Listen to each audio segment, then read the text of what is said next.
Happy लग रहा है।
हेलो, आवाज आ रही बेटा?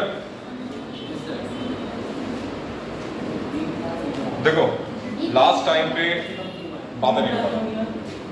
लास्ट टाइम पे हम लोग पढ़ रहे थे वायु प्रदूषण के बारे में। तो हमने ये देख लिया था कि एयर पॉलिटिक्स होते क्या है, ठीक है। उसके बाद हमने बात की थी कि इसका प्रदूषण का नियंत्रण कैसे करेंगे वायु प्रदूषण में। तो हमने बात की थी कि घरेलू उपाय और जो औद्योगिक स्तर पर उपाय हैं उसके माध्यम से कैसे वायु प्रदूषण को कंट्रोल किया जा सके। तो घरेलू स्तर पे बेटा क्या होगा? घरेलू स्तर पे सबसे पहले क्या होगा बताओ? अगर कोई ग्रामीण महिला है वो अगर कंडे जलाती है या लकड़ियों का इस्तेमाल करती है तो उसको हटाकर क्या दिया जाए? एलपीजी गैस दी जाए। साथ ही साथ अगर एलपीजी की तो बायोगैस दिया जाए, ठीक है, जिससे क्या हो, कम से कम मात्रा में प्रदूषण हो। ठीक। अच्छा एक चीज और याद रखना, अभी तक कोई भी ऐसा ईंधन नहीं बना है जो कि 100% इफिशियंट हो। 100% इफिशियंट का मतलब है कि वो पूर्णतः दहन हो।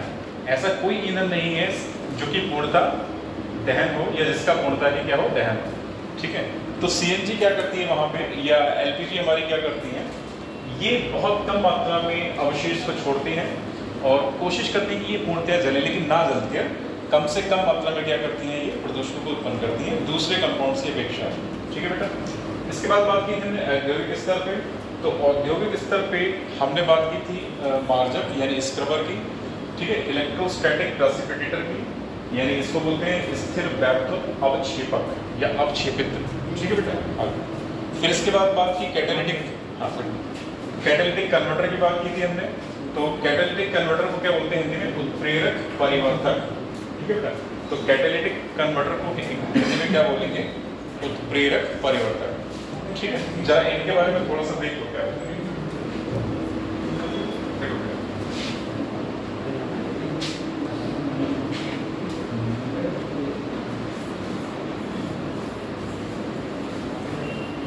कंट्रोलिंग एयर पोल्यूशन,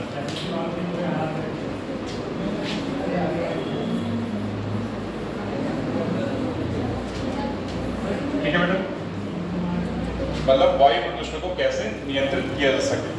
तो पहला पॉइंट यहाँ पे क्या लिखोगे? इस स्तर पर, घरेलू स्तर पर।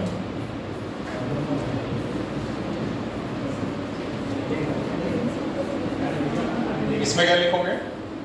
घरेलू स्तर पे क्या लिखोगे? जो ग्रामीण परिवेश की महिलाएं हैं वो पारंपरिक ईंधन स्रोतों का इस्तेमाल ना करके किसका इस्तेमाल करें? एलपीजी, ठीक है, या इसके अलावा क्या होगी? बायोगैस, ठीक है। किसके इस्तेमाल पर जोर दिया गया? देखो बेटा, लकड़ी व उपले जलाने पर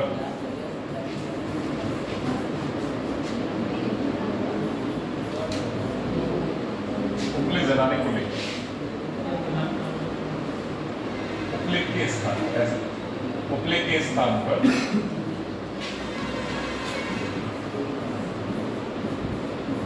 एलपीजी या बायोगैस का इस्तेमाल।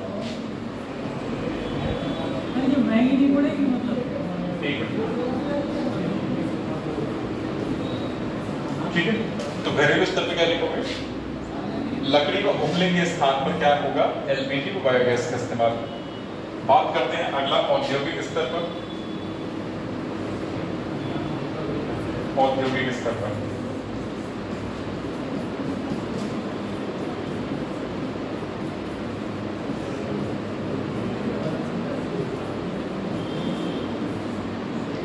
तो हमने यहाँ पे 3 मैकेनिज्म की बात की थी। पहला क्या है बेटा, यहाँ पे लिखो इलेक्ट्रोस्टैटिक प्रेसिपिटेटर,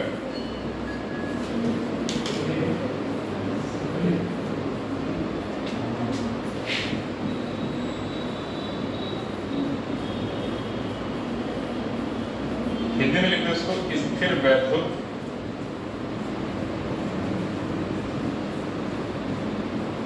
अवक्षेपित।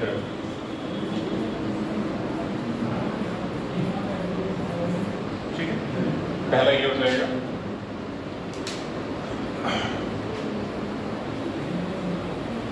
साथ ही साथ इसके बारे में थोड़ा सा ये भी देखते चलो, ये करता क्या है, ये गैसों से पार्टिकुलेट मैटर को हटाता है। क्या करता है, रिमूव्स पार्टिकल मैटर।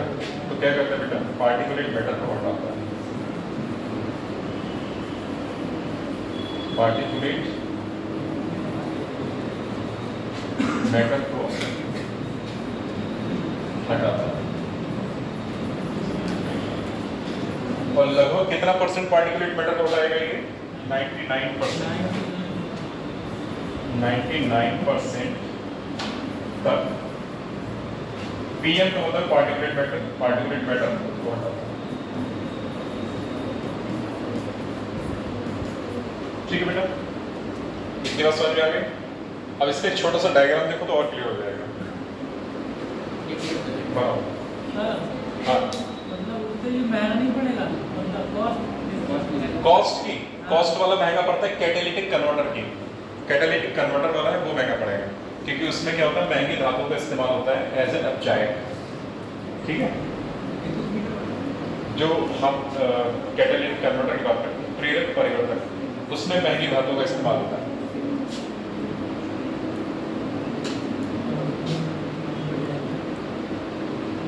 हो गया बेटा इतना? थोड़ा जल्दी लिखना, कोशिश करेंगे इसको आज ग्रीन हाउस गैस तक पढ़ने की और ग्लोबल वार्मिंग तक फिनिश करने का टारगेट है, तो कोशिश करो जल्दी लिखना।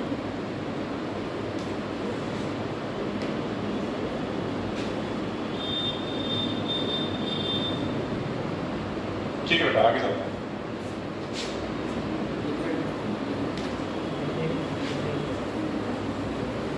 देखो इसका एक डायग्राम देखो क्या होता है।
यहाँ पे अस्वच्छ वायु मतलब कि प्रदूषित जो हमारी हवा है वो अस्वच्छ वायु। ठीक है, ये क्या, इन्हें क्या बोलोगे? नहीं, यहाँ पे ये क्या है, संचायक पट्टिका। संचायक पट्टिका। ठीक है बेटा, ये जो हमारा ये एरिया बन रहा है ना, इतना वाला, ये पूरा जो ये एरिया बन रहा है यहाँ से आप, इसे क्या बोलोगे? विसर्जन कोरोना। विसर्जन कोरोना। ठीक है, और यहीं पे क्या होगा, निगेटिवली मतलब ऋणात्मक, ऋण आवेशित, ये विसर्जन को ना, हाँ ऋण आवेशित तार हो गए, वायर हो गए, ऋण आवेशित तार। ठीक, देखो होता क्या है, और यहाँ क्या निकलेगा बेटा, स्वच्छ वायु।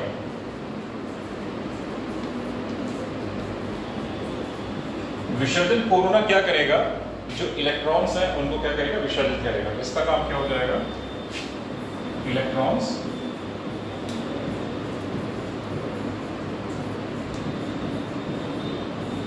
का विसर्जन करेगा।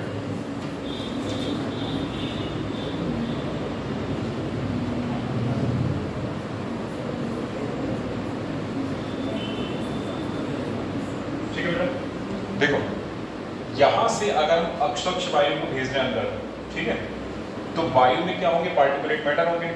तो पार्टिकुलेट मैटर जब ऋण आवेश, हमने बात की ना ऋण आवेशित है ना ये, तो अगर इसके संपर्क में क्या है, अगर इसके संपर्क में आएगा तो उसमें कैसा चार्ज आएगा, ऋणात्मक चार्ज आ जाएगा उस पर। ठीक है, विसर्जन मतलब क्या होता है? विसर्जन मतलब निकलना।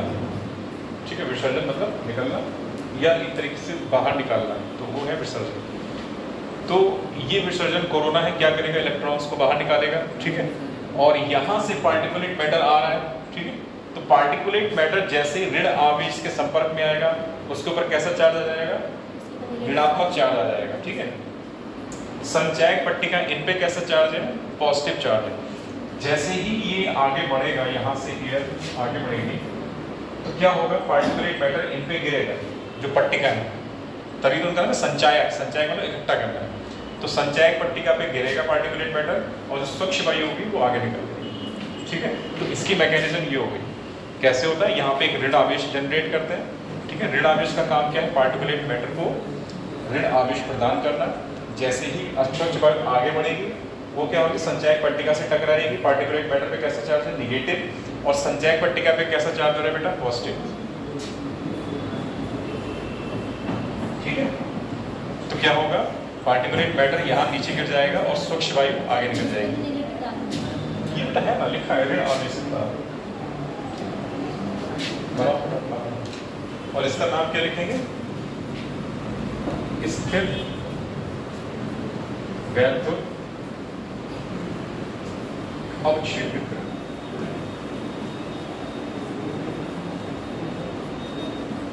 यानी इलेक्ट्रोस्टैटिक प्रेसिपिटेट।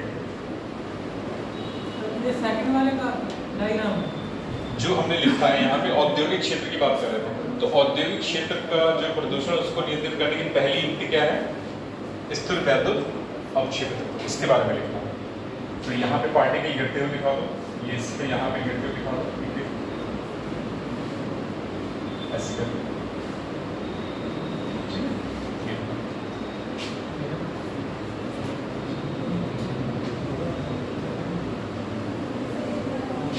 पता है, ये क्या है, दूषित वायु वाले। ठीक है, दूषित वायु जब आगे बढ़ेगी, इसमें क्या है, पार्टिकुलेट मैटर, और जो स्थिर वैद्युत अवक्षेपित है ये केवल पार्टिकुलेट मैटर को ही दूर करता है, ये हमने पढ़ा है। ठीक है, तो इस दूषित वायु में क्या है, पार्टिकुलेट मैटर। और हमने यहाँ पे देखा कि जो हमने यहाँ पे क्या बना रखा है, विसर्जन कोरोना, इसके ऊपर चार्ज कैसा है, निगेटिव। क्यों, क्योंकि यहाँ से एक इलेक्ट्रोड जुड़ा हुआ है। इलेक्ट्रोड क्या काम करेगा, विद्युत को प्रवाहित करेगा, और इस पे कैसे चार्ज है, निगेटिव, क्योंकि ऋण आवेशित है। तो यहाँ क्या जनरेट होगा, एक ऋण आवेश उत्पन्न होगा। तो ऋण आवेश के संपर्क में जैसे ही पार्टिकुलेट मैटर आएगा उसके ऊपर क्या आएगा, निगेटिव चार्ज आ जाएगा। फिर यहाँ से जब आगे चलेगा तो संचायक पट्टिका पे कैसा चार्ज हो रहा है, पॉजिटिव, तो पार्टिकुलेट मैटर इन पे गिर जाएगा। ठीक है, पॉजिटिव नेगेटिव के बीच क्या होगा, अट्रैक्शन होगा। तो जो निगेटिवली चार्ज हमारा पार्टिकुलेट मैटर है वो कहाँ गिरेगा, संचायक पट्टिका पे गिरेगा, और जो स्वच्छ वायु निकलेगी वो आगे चलेगी।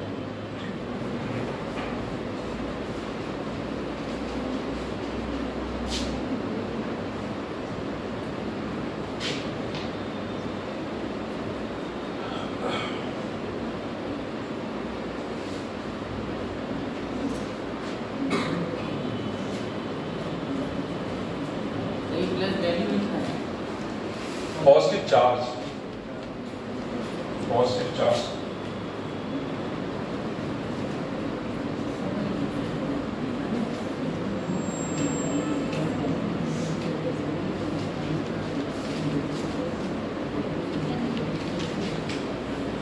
क्लियर बन गया? नहीं जल्दी बताओ।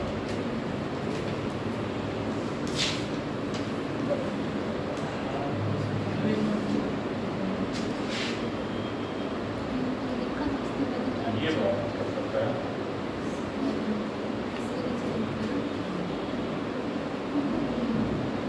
जो मुझे जा रहा है। ठीक है।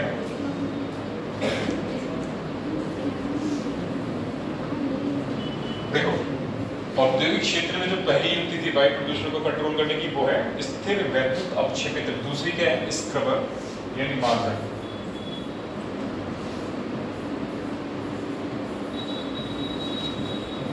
स्क्रबर यानी कि मार्जन।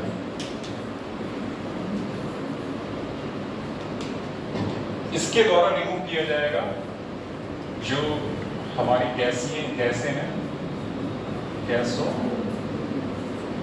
प्लस पार्टिकुलेट मैटर को क्या करा जाएगा? रिमूव किया जाएगा। ठीक है। गैस मतलब कैसे? यहाँ पे ब्रैकेट में डाल दो SO2, गैसों जैसे कि SO2। ठीक है। खास तौर से यहाँ पे एक नाम लिखा है गैस का SO2। सल्फर डाइऑक्साइड को यहाँ से रिमूव करेंगे और साथ ही साथ क्या होगा?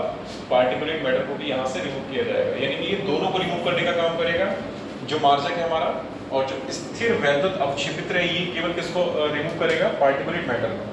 तो दोनों में अंतर पता चल गया। ठीक है।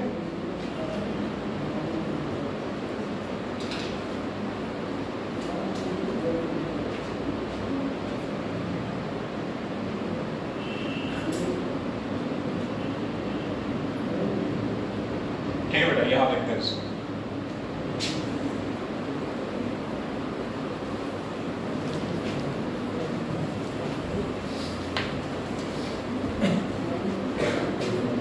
देखो, एक डायग्राम बनाते हैं यहाँ पे।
बेटा लाइन का मतलब यहाँ पे चूना हो जाएगा और वाटर तो सबको बताइए पानी। ठीक है, जरा इसको बनाओ फिर आगे देखिए।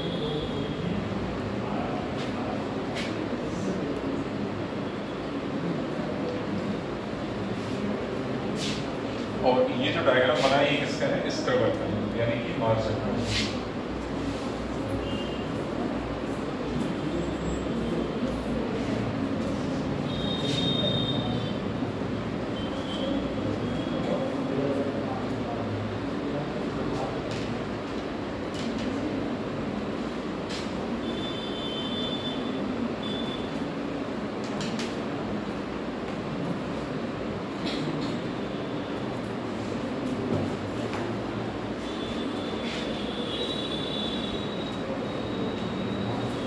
बन गया क्या चीज? ये मार्जक है ना, पूरा ये क्या है, मार्जक कहलाता है। ठीक है, देखो जरा इसको समझो बेटा पहले, फिर बनाना। देखो ये जो पॉइंट है, यहाँ से हमने क्या इंसर्ट कराया, दूषित वायु। ठीक है, तो दूषित वायु क्या होती है? वायु का मतलब हल्की होती है तो ऊपर उठेगी। ठीक है, जब दूषित वायु हल्की होती है तो ऊपर उठेगी मतलब। ठीक है, तो यहाँ क्या लगा रखा है हमने, एक स्प्रेयर लगा रखा है, यानी स्प्रे लगा रखा है।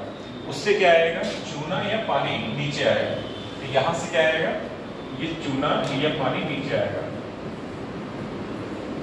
और ये क्या हो रहा है, गैसेस क्या हो रही है, ऊपर उठ रही है। यहां से क्या हो रहा है, गैसेस ऊपर उठ रही है। ठीक है बेटा, जैसे ही ये पानी के संपर्क में आएगी गैस, या चूने के संपर्क में आएगी, तो क्या होगा, यहां से गैसें या जो हमारा पार्टिकुलेट मैटर है वो कहां आ जाएगा, यहां पे आ जाएगा। ठीक है, तो जैसे ही गैसें किसके संपर्क में आएगी, चूने या पानी के संपर्क में आएगी, तो क्या होगा, जो पार्टिकुलेट मैटर है वो यहाँ जमा होने लगेगा। ठीक है, वो नीचे आ जाएगा। ठीक है, और जो गैसें हैं वो पानी से रिएक्ट करके क्या बनाएंगी, एसिड वगैरह बना लेंगी, साल्ट बना लेंगी, तो वो भी कहाँ आ जाएंगी, नीचे आ जाएंगी। ठीक है, तो स्वच्छ वायु क्या हो जाएगी, ऊपर निकल जाएगी। ठीक है, इस तरीके से तो स्वच्छ वायु ऊपर निकल जाएगी, हमें स्वच्छ वायु मिल जाएगी, और नीचे यहाँ पे क्या मिल जाएगा, पार्टिकुलेट मैटर मिल जाएगा। ठीक है, इस तरीके से काम करता है बेटा। उपयोग वायु को स्वच्छ बनाने में होता है। ये जैसे थर्मल पावर प्लांट होते हैं ना, उनमें इस्तेमाल होता है। थर्मल पावर प्लांट होते हैं जो ऊष्मा ताप संयंत्र, उनमें इस्तेमाल होता है, उनमें लगे होते हैं ऑटोमेटिकली। ठीक है,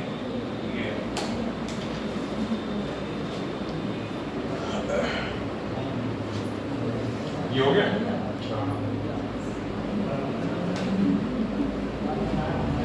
तो यहाँ दो बातें याद रखनी, यहाँ से गैसों का रिमूवल हो रहा है, तो गैस का नाम याद रखना है, कौन सी है, SO2। ठीक है, ये एग्जाम्पल के तौर पे लिखिए, इसके अलावा और भी हो सकती है, लेकिन एक नाम याद रखना है, SO2 गैस। और दूसरा किसका इस्तेमाल किया जाता है इन गैसों को रिमूव करने में, चूना या पानी का। ये दो बातें याद रखना है।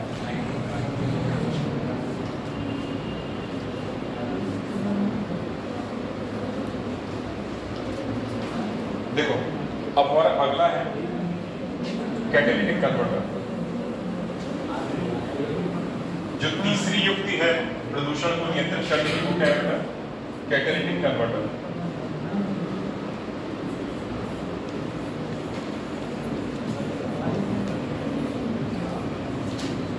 कैटालिटिक कन्वर्टर, इसको हिंदी में बोलते हैं बेटा उत्प्रेरक परिवर्तक। उत्प्रेरक परिवर्तक। ठीक है,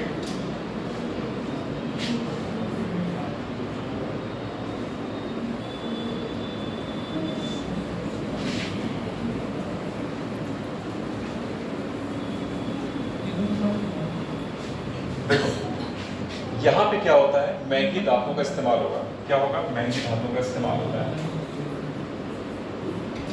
महंगी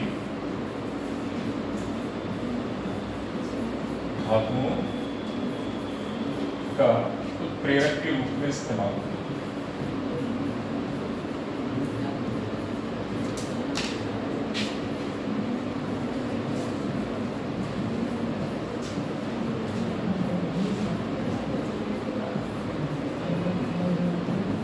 और ये महंगी धातु कौन कौन सी होती है? अगर आपसे ये पूछ लिया जाए ऑप्शन में, जो कैटालिटिक कन्वर्टर है इसमें इस्तेमाल होने वाली धातुएं कौन कौन सी हैं, तो वो क्या नाम लिखोगे? तो जो महंगी धातु है वो कौन सी है? प्लेटिनम है, पैलेडियम है, और रोडियम है। ठीक है, तो ये हमारी महंगी धातुएं हैं जो कि इस्तेमाल होती हैं कैटालिटिक कन्वर्टर में उत्प्रेरक की तरह। ठीक है बेटा, इनके नाम याद रखने हैं, इन धातुओं के नाम याद रखने हैं, पूछे जा सकते हैं कि कैटालिटिक उत्प्रेरक में इस्तेमाल होने वाली धातुओं के नाम। ठीक है,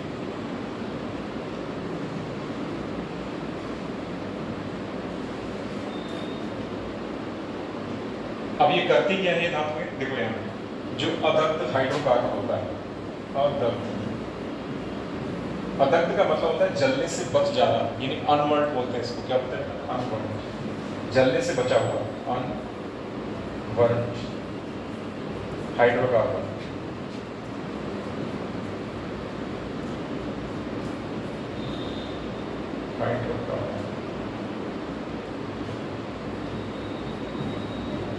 तो ये महंगी धातु क्या करेंगे, इसको इसमें कन्वर्ट करेंगे, CO2 और वाटर में कन्वर्ट कर देंगे, यानी कि कार्बन डाइऑक्साइड प्लस वाटर मिलेगा यहाँ पे। इनकी प्रेजेंस में कैटालिस्ट का काम कौन करेगा, प्लेटिनम, पैलेडियम और रोडियम। इनकी प्रेजेंस में क्या होगा, जो अदग्ध हाइड्रोकार्बन है वो किसमें बदलेगा, CO2 और पानी में, ठीक है। तो यहाँ पे लिख लो, ये इनका एरो बना दो, यहाँ पे इनकी प्रेजेंस में होगा।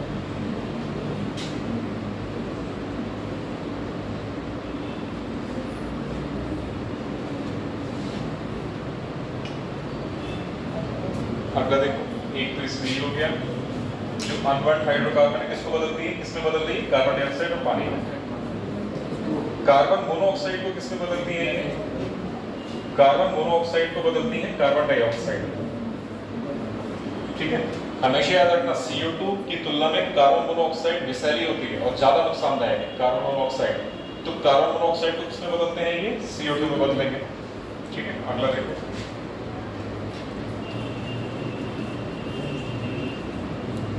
नाइट्रिक ऑक्साइड को किसमें बदलेंगे, नाइट्रोजन गैस में बदलेंगे, नाइट्रोजन गैस, ठीक।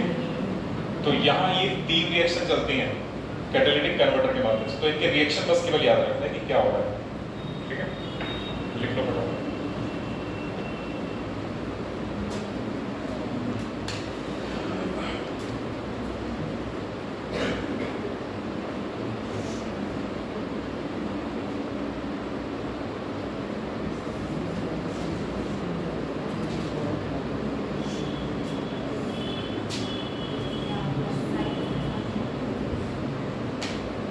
हो गया बेटा,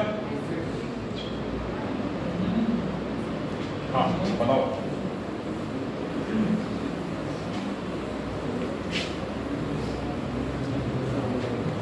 देखो बेटा, हमने बात की घरेलू स्तर पे, दूसरे नंबर पे बात की औद्योगिक स्तर पे, तीसरे नंबर पे बात करेंगे जो वाहनों से निकलने वाला जो धुआं है उसको कैसे नियंत्रित करा जाए। तो सी हटेगा बेटा,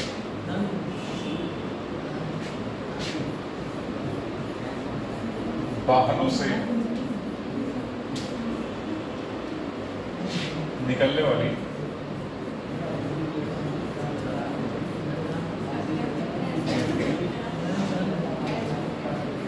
विषाक्त गैसों का नियंत्रण।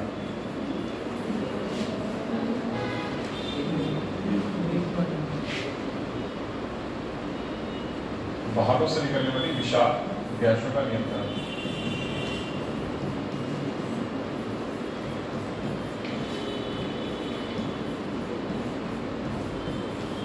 ठीक है बेटा, ये सी पॉइंट हो गया।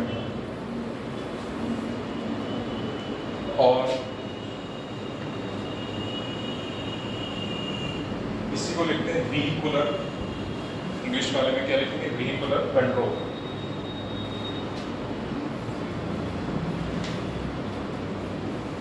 Vehicular pollution control.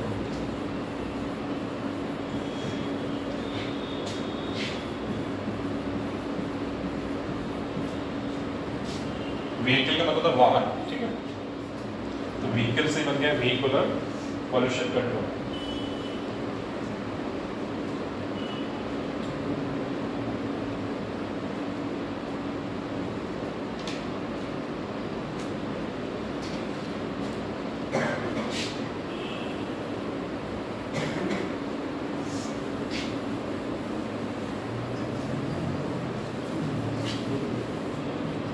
देखो बेटा, यहाँ ध्यान रखना, हमने इस पे बात की थी, एक दिल्ली ने केस स्टडी बताया था। अगर जैसे 1997 के आसपास की बात है, शायद 1995, तो वहाँ दिल्ली में क्या हुआ था कि इतना ज़्यादा प्रदूषण बढ़ गया था और सुप्रीम कोर्ट ने इस प्रदूषण को कम करने के लिए गाइडलाइन जारी किया और आदेश दिया कि इसको कम करो जल्द से जल्द, ठीक है।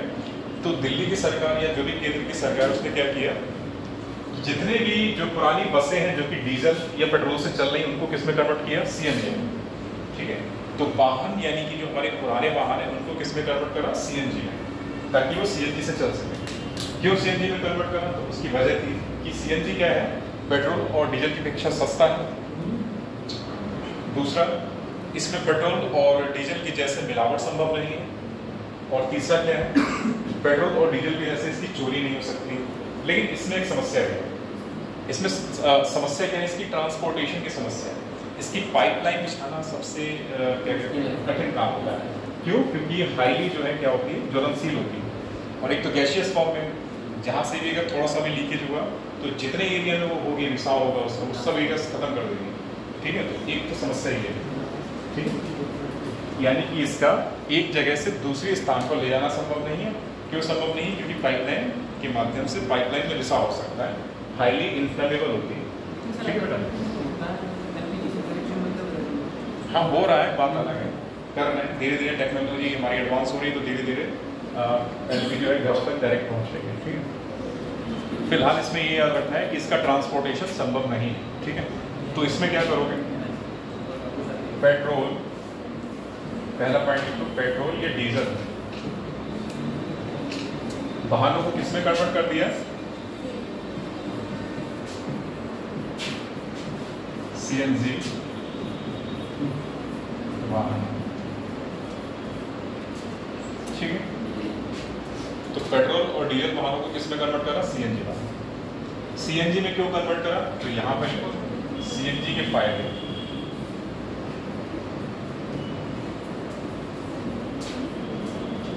सीएनजी के फायदे नंबर 1, नंबर 2 और नंबर 3, वहां पे पॉइंट बना के लिखो, मैं लिखा।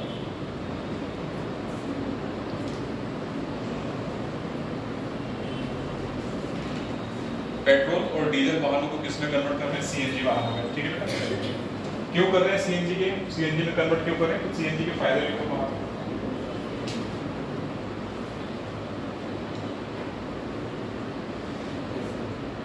तो नंबर 1 लिखो वहां पे,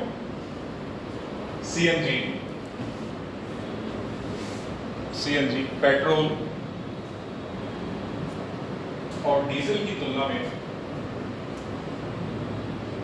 सीएनजी पेट्रोल और डीजल की तुलना में बहुत कम मात्रा में, सीएनजी पेट्रोल और डीजल की तुलना में बहुत कम मात्रा में अवशेष छोड़ती है, अवशेष छोड़ती है। नंबर 2,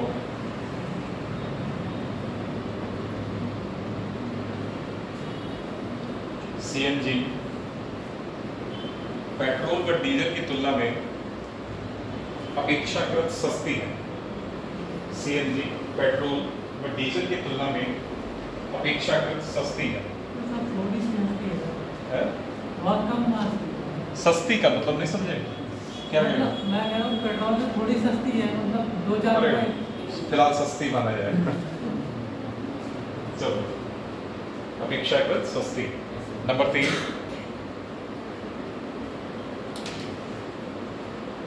पेट्रोल व डीजल की भांति, पेट्रोल व डीजल की भांति इसमें मिलावट किया जाना, पेट्रोल व डीजल की भांति इसमें मिलावट किया जाना या इसकी चोरी किया जाना, या इसकी चोरी किया जाना संभव नहीं है, संभव नहीं है, संभव नहीं है। पैराग्राफ बदल के लिखो,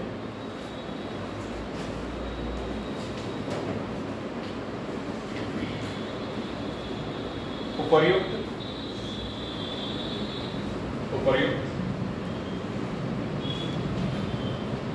मिलने वाले लाभों के बावजूद, उपर्युक्त मिलने वाले लाभों के बावजूद सीएनजी को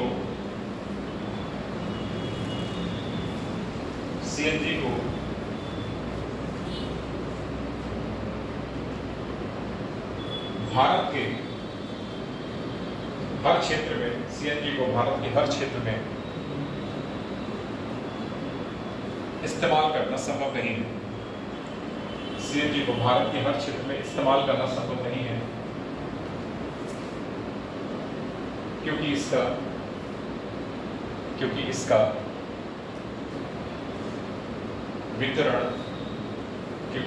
वितरण और पाइपलाइन को बिछाना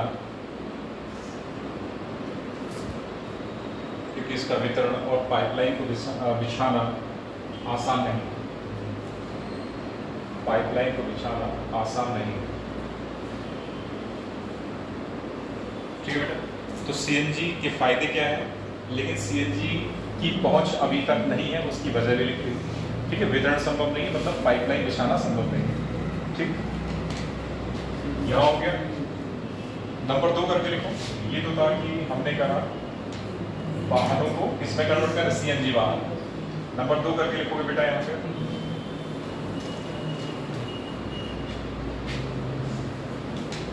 नंबर 2 करके लिखो इसमें, जो मेन पॉइंट अब आएगा उसमें नंबर 2। ईंधनों वाहनों में प्रयुक्त होने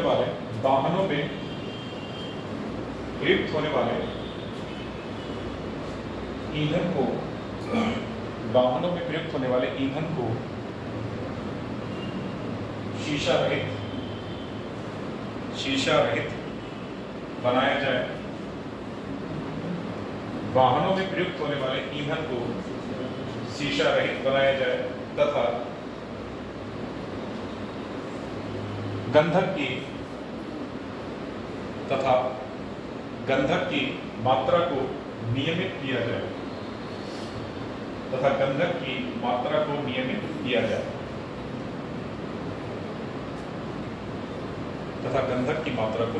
किया जाए।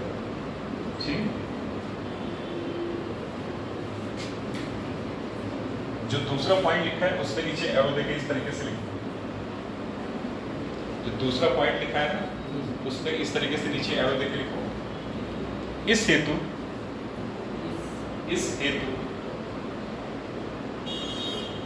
भारत सरकार द्वारा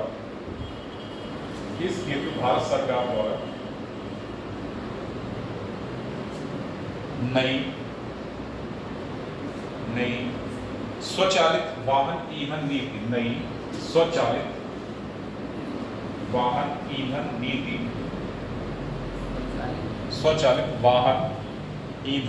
नीति ब्रैकेट में ऑटो फ्यूल पॉलिसी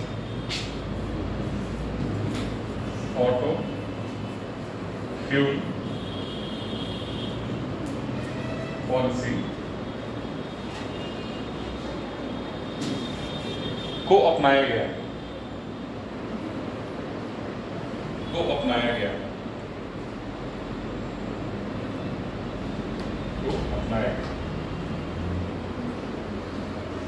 ठीक,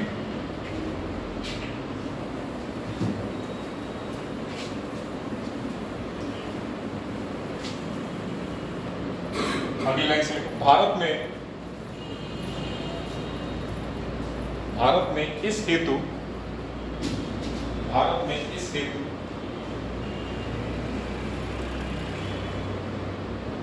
सन 2000 से यूरो नॉर्म्स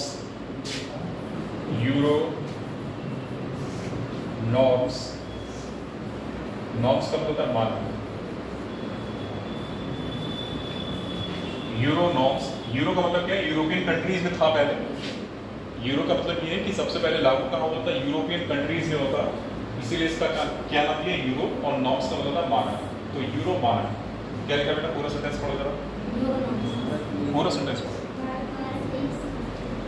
भारत में से तो सन 2000 से यूरो नॉर्म्स अपनाए गए।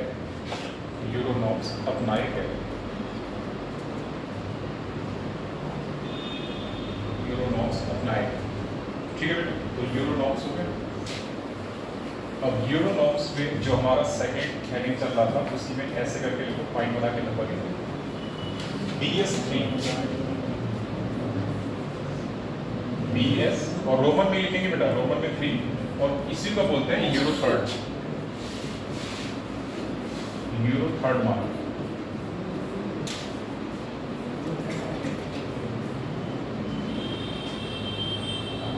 BS3, इसी को क्या बोलते हैं?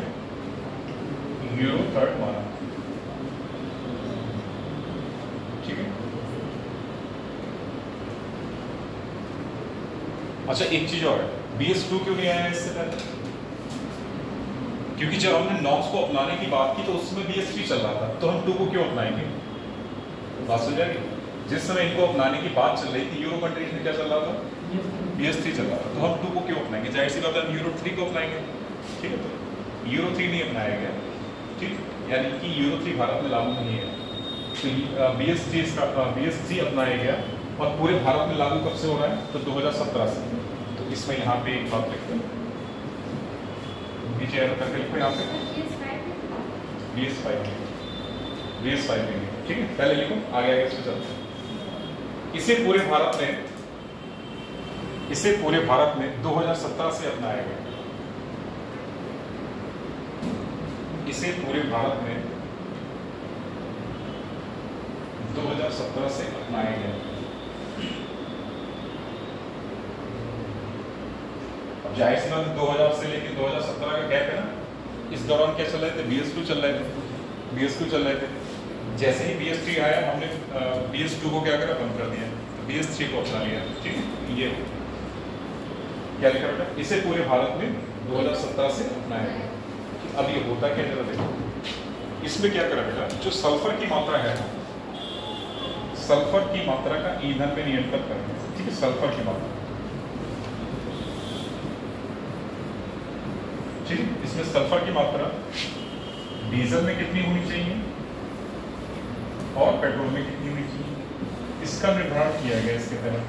तो सल्फर की मात्रा डीजल में कितनी होगी? 350 ppm पार्ट्स पर मिलियन, और पेट्रोल में कितनी होगी? 150 ppm पार्ट्स पर मिलियन। ठीक है, तो इसको लिख लो। सल्फर की मात्रा डीजल में कितनी है बेटा? 350 ppm, और पेट्रोल में कितनी है? 150 ppm।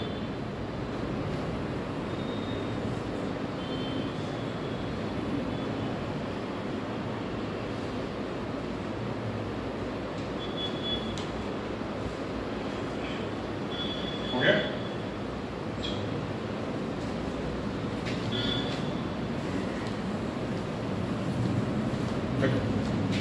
अब यहीं पे लिखो BS4 का। BS3 पढ़ रहे थे, BS4। ठीक है,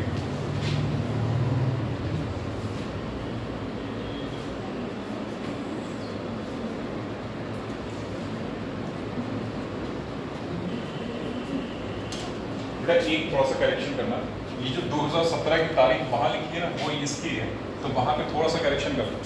जो BS3 वाला है उसमें थोड़ा सा करेक्शन कर लो। BS3 वाला जो 2017 लिखी है ना, ठीक है, तो वहां पे थोड़ा सा करेक्शन करो। 17 इसका है, ठीक है, BS4 वाले का है, तो BS3 वाले में लिख लो, BS3 वाले में लिख लो। इसे सर्वप्रथम 2005 में, इसे सर्वप्रथम 2005 में दिल्ली NCR में लागू किया गया था। इसे सर्वप्रथम 2005 में दिल्ली NCR में लागू किया गया। तत्पश्चात 2010 से पूरे भारत में लागू हुआ। तत्पश्चात 2010 से पूरे भारत में लागू हुआ। बस इतना लिखना है। 2005 में कहाँ लागू हो रहा है? दिल्ली NCR में, और 2010 से कहाँ लागू हो रहा है? पूरे भारत में। दो बातें याद रखो BS3 के मामले में। BS4 की बात करो तो यहाँ लिखना बेटा 2017 से पूरे भारत में लागू। 2017 से पूरे भारत में लागू। बस ये डेट यहाँ पे इंपॉर्टेंट है। BS4 की ये वाली डेट इंपॉर्टेंट है। ठीक है बेटा,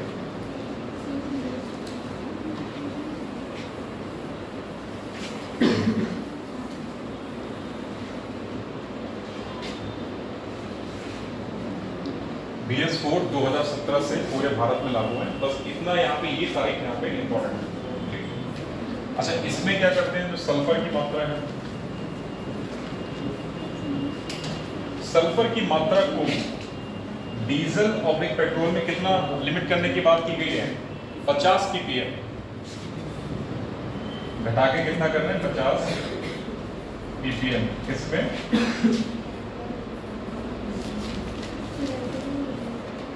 पेट्रोल।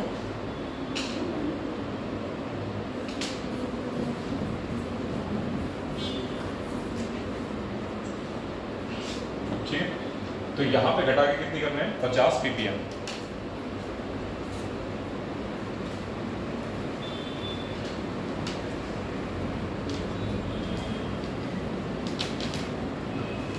बात करते हैं BS6 की।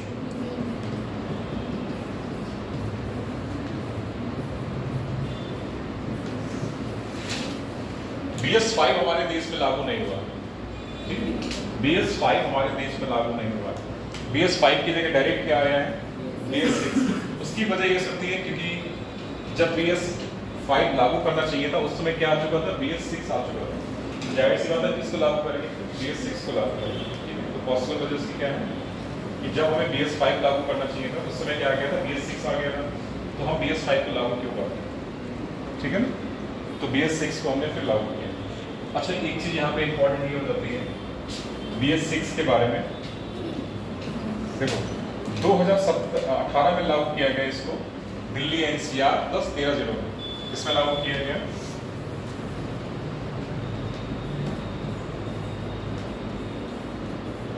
दिल्ली NCR प्लस 13 जिलों में। और 2020 से क्या हो रहा है, पूरे भारत में लागू हो रहा है।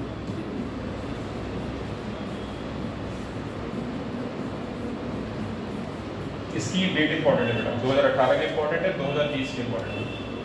BS4 में क्या था, 2017 इंपॉर्टेंट थी, लेकिन यहाँ पे दोनों तारीखें याद करनी है, 2018 और 2020। सबसे पहले लागू कब हो रहा है, 2018 में दिल्ली NCR और 13 जिलों में। फिर पूरे भारत में कब से लागू हो रहा है, 2020 में। ठीक है,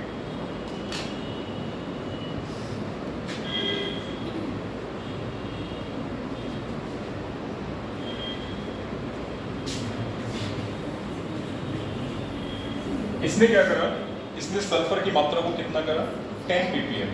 ठीक है बेटा, इसने क्या कर रहा है, ये आप लोग नीचे लिखोगे, ठीक है, इसके नीचे। तो सल्फर की मात्रा कितना कर रहा है ये, 10 ppm इन ऑटोफ्यूज।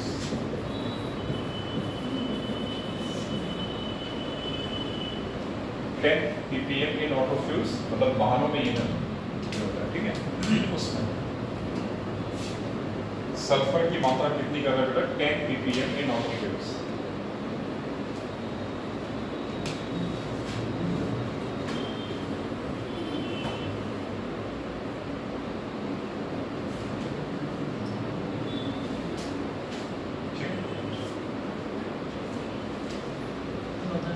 तो ये वाहनों से निकलने वाला देख लिया हमने कि प्रदूषण कैसे उसको खत्म करें। अगली बात करते हैं,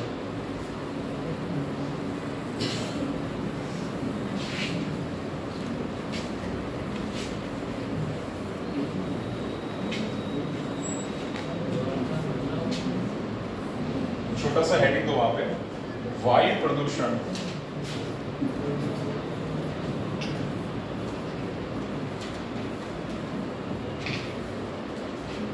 ब्रैकेट में वायु प्रदूषण निरोध व नियंत्रण अधिनियम, नियंत्रण अधिनियम, इसका नाम याद रखना है। ये कब पारित हुआ था, 1981 में,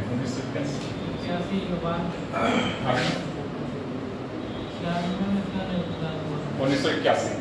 ठीक है, 1981 में लागू हुआ था। और इंग्लिश वाले लिख लो, एयर ब्रैकेट में लिखो प्रिवेंशन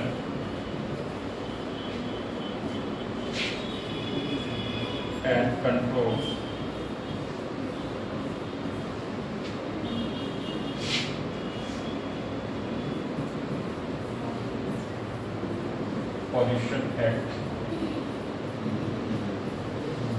1981, ठीक है, air prevention and control pollution act 1981। तो ये इंपॉर्टेंट है क्योंकि हमारे भारत द्वारा अधिनियमित किया गया है, ठीक है।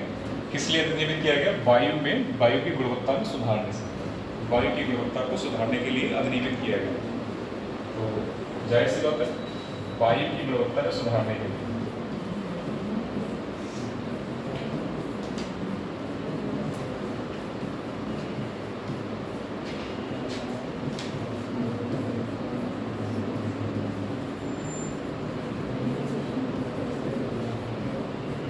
ठीक है, इसी में 1987 में क्या होगा? संशोधन होगा। इसी एक्ट में क्या होगा? 1987 में संशोधन होगा। जो हमारा वायु प्रदूषण निरोध एवं नियंत्रण अधिनियम 1981 है, इसमें संशोधन हुआ 1987 में, ठीक है। इसमें संशोधन कब हो रहा है? 1987 में। और जब इसमें 1987 में संशोधन हुआ तो शोर यानी कि जो नॉइज है हमारा, नॉइज को किसमें शामिल किया गया? वायु प्रदूषण शामिल किया गया। तो ये इंपॉर्टेंट पॉइंट है, यही लिखना है। तो पहले इतना लिखो, वायु की गुणवत्ता को सुधारने हेतु, फिर उसके बाद पॉइंट बना के लिखो। 1987 में इस अधिनियम में संशोधन हुआ, 1987 में इस अधिनियम में संशोधन हुआ तथा शोर यानी कि नॉइज, शोर ब्रैकेट में नॉइज को वायु प्रदूषण के तहत शामिल किया गया, या वायु प्रदूषण में शामिल किया गया, क्यों को वायु प्रदूषण में शामिल किया गया। हाँ, ध्वनि एक तरीके से साउंड हो गया, शोर मतलब नॉइज हो गया। जो हम नॉर्मली बोल रहे हैं वो भी ध्वनि है, तेज बोल रहे हैं वो भी ध्वनि है, लेकिन अंतर क्या है? नॉइज किसे कहोगे? जब चीख के बोल रहे हैं तो वो नॉइज, ठीक है, ये चीज। हाँ, डीजे वगैरह वो भी क्या है? नॉइज। ठीक है बेटा, तो यहाँ पे जो हमारा पॉइंट लिखा है ना 1987 वाला, इसको इंपॉर्टेंट मार्क कर दो कि इस अधिनियम में जो संशोधन हो रहा है 1987 में, तो नॉइज को किसमें शामिल किया गया? वायु प्रदूषण में शामिल किया गया, ठीक है। छोटा सा एड करना है, ध्वनि प्रदूषण, ध्वनि प्रदूषण।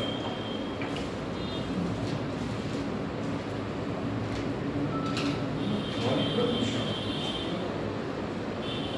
ध्वनि प्रदूषण क्या होता है? कोई बताओ जरा।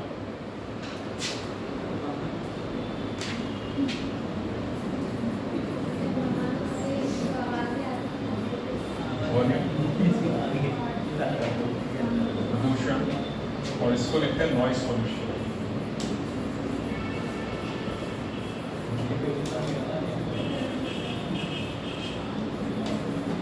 पहली बात तो शोर किसे कहोगे ये बताओ, शोर किसे कहोगे? अरे वो तो हिंदी इंग्लिश कर रहा है ना, शोर किसे कहोगे? ध्वनि की उच्चतर तीव्रता या उच्च तीव्रता को क्या कहते हैं? शोर कहते हैं। ध्वनि की उच्च तीव्रता को क्या कहते हैं? शोर कहते हैं। तो पहले तो शोर को जानो बेटा, शोर क्या होगा? शोर यानी नॉइज क्या होता है? तो ध्वनि की उच्च तीव्रता क्या होती है? शोर कहलाती है।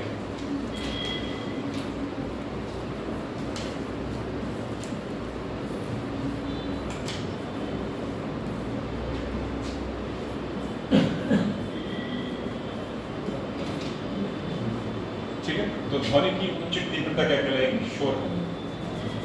अब बात करते हैं कि ध्वनि प्रदूषण क्या होता है। लंबे समय तक अगर उच्च तीव्रता वाली ध्वनि के संपर्क में रहोगे तो रहने से क्या होगा? उसके शरीर में मनोवैज्ञानिक और शारीरिक जो कह सकते हो कि विकार उत्पन्न होगा, उसे क्या बोलेंगे? ध्वनि प्रदूषण। क्या कारण है? लंबे समय तक ध्वनि की उच्च तीव्रता में रहने से जो मानसिक, शारीरिक और मनोवैज्ञानिक विकार उत्पन्न होते हैं, उससे क्या बोलोगे? ध्वनि प्रदूषण। ठीक है, तो यहीं पे लिखो, पहले शोर लिखो। शोर क्या हो गया? ध्वनि की उच्च तीव्रता। फिर उसके बाद छोटा सा हेडिंग डालो ध्वनि प्रदूषण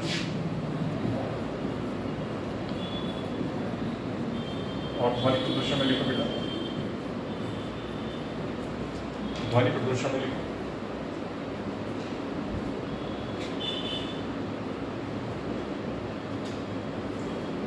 नियमित रूप से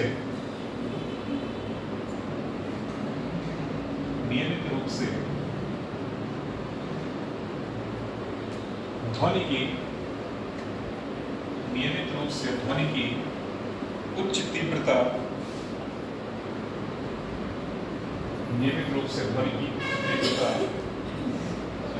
के संपर्क में रहने से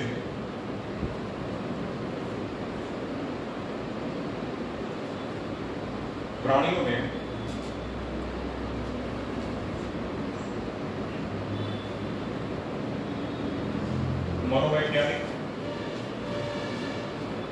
मनोवैज्ञानिक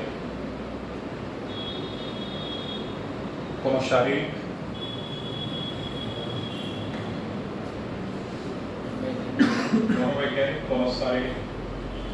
विकार उत्पन्न होना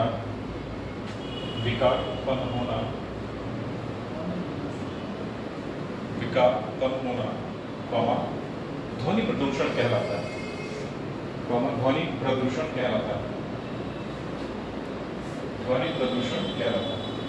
ठीक है बेटा।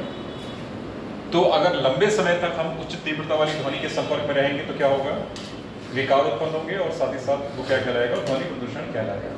ठीक है। तो पहली बात, ध्वनि प्रदूषण होता क्यों है? जाहिर सी बात है, जो अत्यधिक ध्वनि आ रही है वातावरण में, जैसे कि लाउड स्पीकर के बजने से या सामाजिक जो हमारे प्रतिष्ठान हो रहे हैं, जैसे किसी या कोई पार्टी हुई, फंक्शन हुआ तो उसने क्या करा, डीजे बजाना स्टार्ट कर दिया, या सोशल कोई फंक्शन हो रहा है तो देखा होगा कि रोड पे जो है क्या बोलते हैं, सावन के समय वो निकलते हैं, अरे कावड़ यात्रा निकलती है, तो उसमें देखा होगा कि लोग डीजे का इस्तेमाल अत्यधिक मात्रा में करते हैं, उससे क्या होता है, ध्वनि प्रदूषण होता है। ठीक है। तो ये सारी वजह हैं ध्वनि प्रदूषण के। साथ ही साथ जो औद्योगिक कारखाने हैं उनसे निकलने वाली जो आवाज़ें आती हैं उनसे भी क्या होता है, ध्वनि प्रदूषण होता है। और इमारतों के बनने के दौरान जो आवाज़ें वहाँ से आती है या ध्वनि आती है वहाँ से, उससे भी क्या होता है, ध्वनि प्रदूषण होता है। ठीक है। इससे नुकसान क्या क्या है, जरा ये देखो, ध्वनि प्रदूषण से नुकसान क्या क्या है। कान के पर्दे को क्षति पहुँचती है। पहली बार, जो हमारा कान का पर्दा है वो अगर नियमित रूप से अत्यधिक ध्वनि की तीव्रता के संपर्क में आता है तो क्या होगा, उसको नुकसान हो सकता है, मतलब परमानेंटली क्या होगा, कोई इंसान बहरा हो सकता है। ठीक है।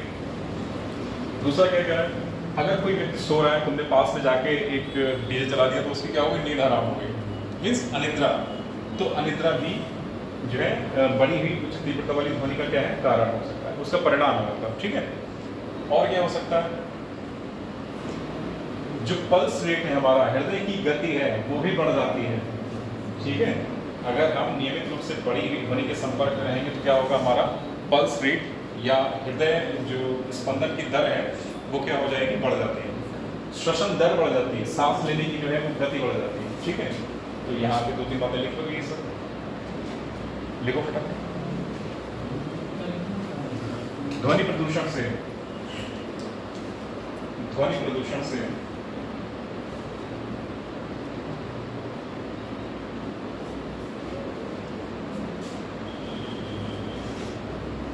कान के पर्दे को क्षति पहुंचती है। ध्वनि प्रदूषण से कान के पर्दे को क्षति पहुंचती है।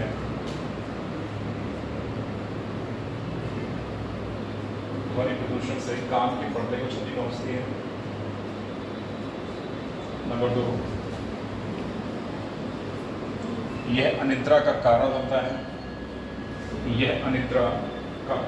है। नंबर 3,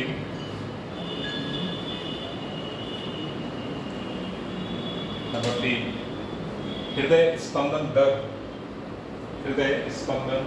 बढ़ जाती है। नंबर 4, श्वसन दर बढ़ जाती है।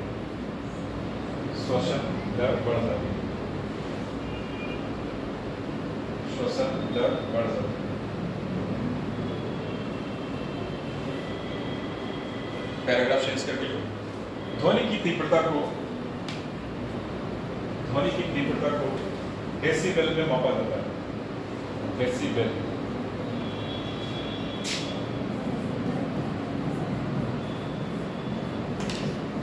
हिंदी में लिखेंगे तो डेसिबल लिखेंगे और इंग्लिश में लिखेंगे तो DEL वेल डेसिबल। ठीक है, हिंदी में पढ़ोगे तो डेसिबल लिख दो काम चल जाएगा और इंग्लिश में लिखोगे तो डेसिबल पढ़ना पड़ेगा। ध्वनि की तीव्रता को डेसिबल में मापा जाता है। ठीक है, तो यहाँ पे क्या करना है, कुछ बातें हैं डेसिबल से संबंधित, जरा वो देख लो क्या होती है। अगर 10 डेसिबल की कोई ध्वनि आ रही है, 10 डेसिबल में मापा जाता है। जो पत्तियां जो हिलती है ना, पत्तियों की सरसराहट को 10 डेसिबल में मापा जाता है। यानी कि पत्तियों से निकलने वाली जो आवाज़ होती है वो क्या होती है, 10 डेसिबल के बराबर होती है। और जो श्वसन के दौरान जो आवाज़ होती है वो भी क्या होती है, 10 डेसिबल के बराबर होती है। तो यहाँ की पत्तियों की सरसराहट,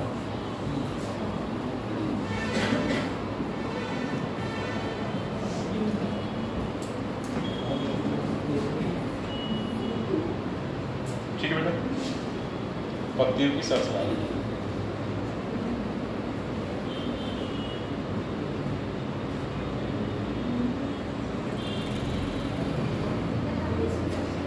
हाँ सुन सकते हैं, बिल्कुल सुन सकते हैं। पत्तियों की सरसराहट, हाँ सुन सकते हैं। सीधे लिखो 40 डेसिबल पे हो।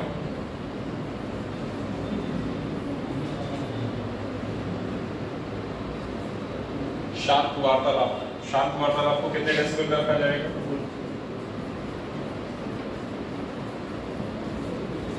40 डेसिबल। 60 dB में हो,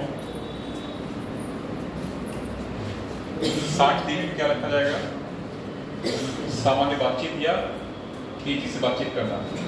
तो तेजी से बातचीत करना क्या कहलाता है, 60 डेसिबल में है, तेजी से बातचीत।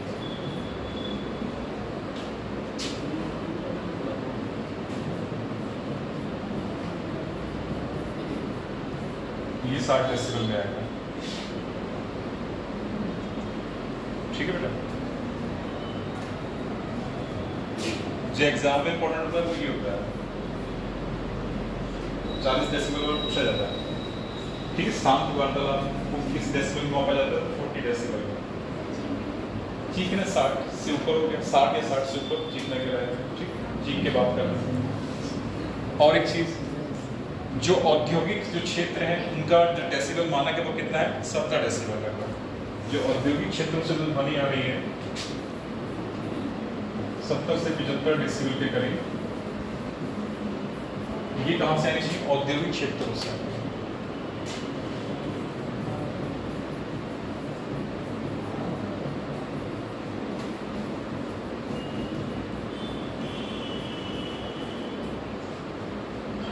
फिर क्या होता है, देखा होगा जेट पावर्ड इंजन चलते हैं, जेट पावर्ड इंजन, जैसे कि कोई एयरक्राफ्ट जा रहा है तो उसमें बहुत होती है, तो वो 100 डेसिबल के पास चला जाता है। अगर कोई विमान उड़ता है या एयरक्राफ्ट कोई उड़ता हुआ होता है तो उसकी जो ध्वनि की तीव्रता है वो कितनी डेसिबल की होती है, 100 से ऊपर।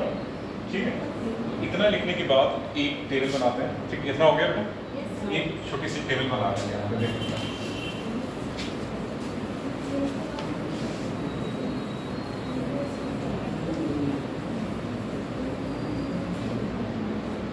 यहाँ पे हेडिंग डालो, क्षेत्रों के आधार पर देखो, पूरा लिखो, क्षेत्रों के आधार पर। क्षेत्रों के पहले लगा ना, विभिन्न क्षेत्रों के आधार पर, एक चीज है ना इम्पोर्टेंट है। तो विभिन्न क्षेत्रों के आधार पर, विभिन्न क्षेत्रों के आधार पर ध्वनि की तीव्रता,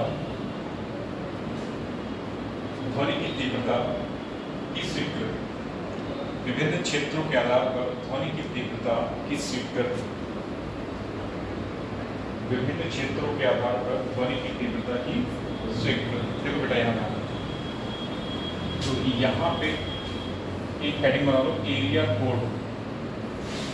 मतलब कोई क्षेत्र है तो उसे कोई कोडिंग दे देंगे। ठीक है, एरिया कोड। ठीक है, और यहाँ पे लिखो रीजन, क्षेत्र। और यहाँ पे लिखो लिमिट्स इन डेसिबल, और ये कब होगी? डे में, डे टाइम, यानी दिन में। और यहाँ लिखो लिमिट्स इन डेसिबल, और ये कब होगी? रात के समय, यानी नाइट। ठीक है, तो एरिया कोड के हिसाब से अगर हम किसी को ए दे दें, बी दिया गया है और सी और डी, 4 क्षेत्र में बांटा गया था इसको। एरिया कोड के हिसाब से कितने क्षेत्र में बांटा गया है? 4 क्षेत्र में बांटा गया है। उनको कोड क्या दिए गए? A B C D. तो ये 4 कोड दिए गए। तो यहाँ पे जो रीजन है वो क्या है बेटा? पहले इंडस्ट्रियल एरिया यानी औद्योगिक क्षेत्र है।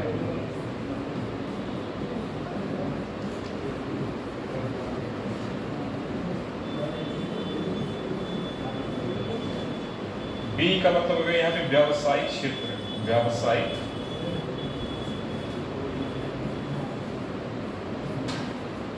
क्षेत्र। सी का मतलब हो गया आवासीय क्षेत्र।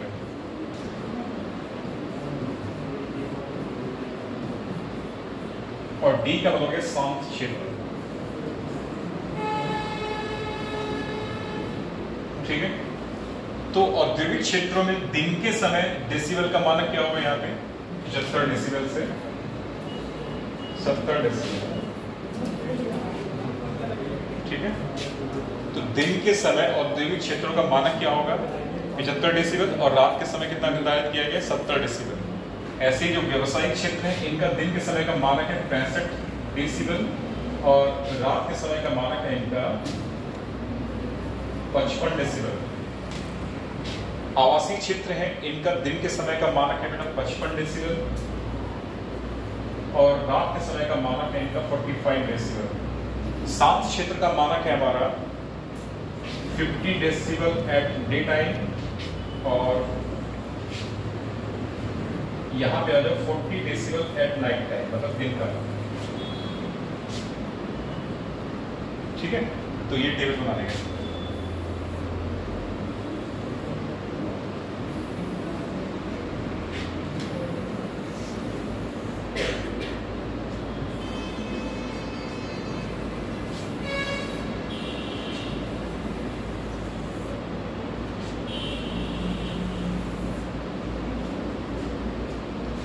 शांत क्षेत्र को वहां पे डिनोट करके लिख लेना।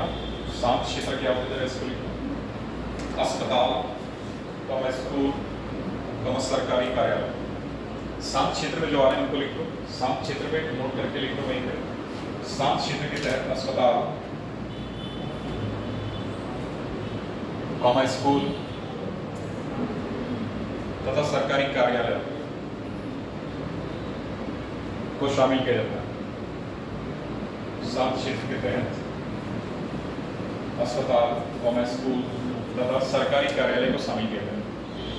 अब यही पूछा जाए एग्जाम में कि शांत क्षेत्र को ना दिया जाए और कह दिया जाए कि अस्पताल में ध्वनि की तीव्रता दिन में कितनी भी चाहिए? 40 डेसिबल। नाइट में कितना निर्धारित किया गया? 50 डेसिबल। ठीक है, स्कूल की तीव्रता, स्कूल में ध्वनि की तीव्रता को कितना निर्धारित किया गया है? 40 डेसिबल दिन में, सॉरी नाइट में। और इसको डे में कितना निर्धारित किया गया? 50। सरकारी कार्यालयों के आसपास दिन में 50 और नाइट में 40। अक्सर देखा होगा स्कूल के पास उसमें एक नोट लिखा होता है नो हॉर्न, इस तरीके से लिखा था ना, नो हॉर्न। ठीक है, ऐसे ही कोई सरकारी कोई ऑफिस वगैरह होगा तो उसमें लिखा होगा no horn zone, no horn zone, मतलब यहाँ पे हॉर्न ना बजाएं, नो हॉर्न जोन लिखा होता है। ठीक है, कभी कभी गौर करो तो कोई सरकारी आवास है बड़ा सा, सरकारी कार्यालय है बड़ा सा, तो उसके बाहर लिखा होगा नो हॉर्न जोन। तो इसका मतलब वहाँ पे इंडिकेट कर रहा है कि यहाँ पे आपको हॉर्न नहीं बजा। ठीक है, कहने का मतलब है कि वो रोक रहा है आपको कि ध्वनि प्रदूषण ना कराएं। ठीक है, इस तरीके से इसको मापा गया। तो ये टेबल बनाओ और टेबल के बाद देखो, नोट करके लिखो वहीं पे। टेबल के बाद नोट करके लिखो बेटा, नोट बना के लिखो इस तरीके से। 80 डेसिबल से ऊपर की ध्वनि तीव्रता को 80 डेसिबल से ऊपर की ध्वनि तीव्रता को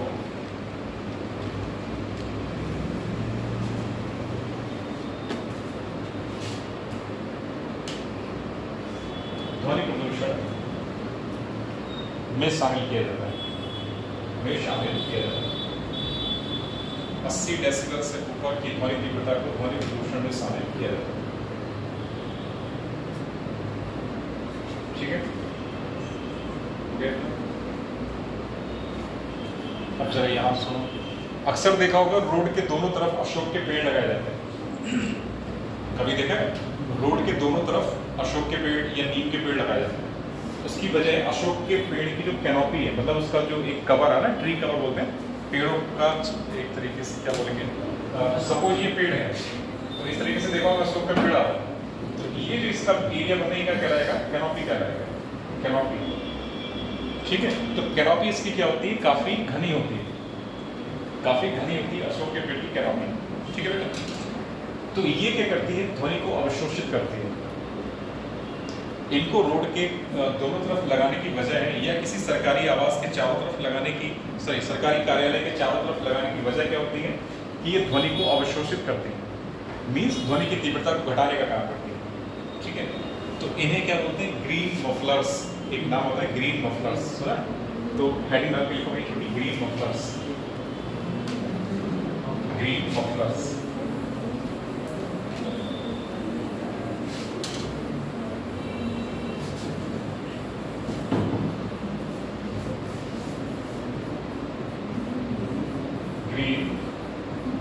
मफलर्स इंग्लिश में बेटा इसको ग्रीन मफलर्स से लिखेंगे। ठीक है,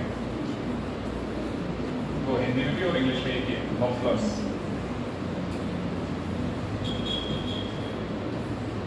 और समझने के लिए छोटा सा डायग्राम यहाँ बनाओ इस तरीके से। ये हमारी रोड है, ROAD रोड बना दी, और इसके दोनों तरफ क्या करा हूँ,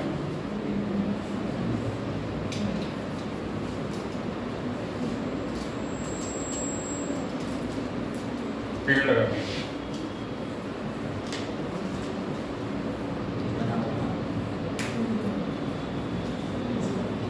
और ये पेड़ कैसे होंगे, ये पेड़ हो सकते हैं अशोक या नीम। ये पेड़ किसके होंगे, ज्यादातर वैसे अशोक के होते हैं, अशोक नीम। और ज्यादातर किसके होते हैं, अशोक के। ज्यादातर किसके होते हैं, अशोक के। तो इन्हीं को क्या बोला जाता है, ये पेड़ लगाए जाते हैं, यही कहलाते हैं यहाँ पे, यही कहलाते हैं यहाँ पे ग्रीन मफलर्स।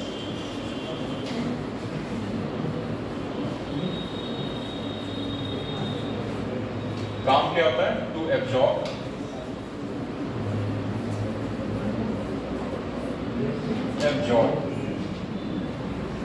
नॉइस। इनका काम क्या होता है, टू एब्जॉर्ब नॉइस। अशोक या नीम के पेड़ लगाए, इनको क्या बोला, ग्रीन मफलर बोला, और इनका काम क्या है, to absorb noise. Canopy, canopy, tree canopy, CANOPY, canopy, CANOPY, canopy बोलते हैं। जो एक तरीके से पेड़ का छत्र बोल सकते हैं इसको, जो पेड़ का छत्र है ना उसको क्या बोलेंगे, कैनोपी। ठीक है, पेड़ का छत्र।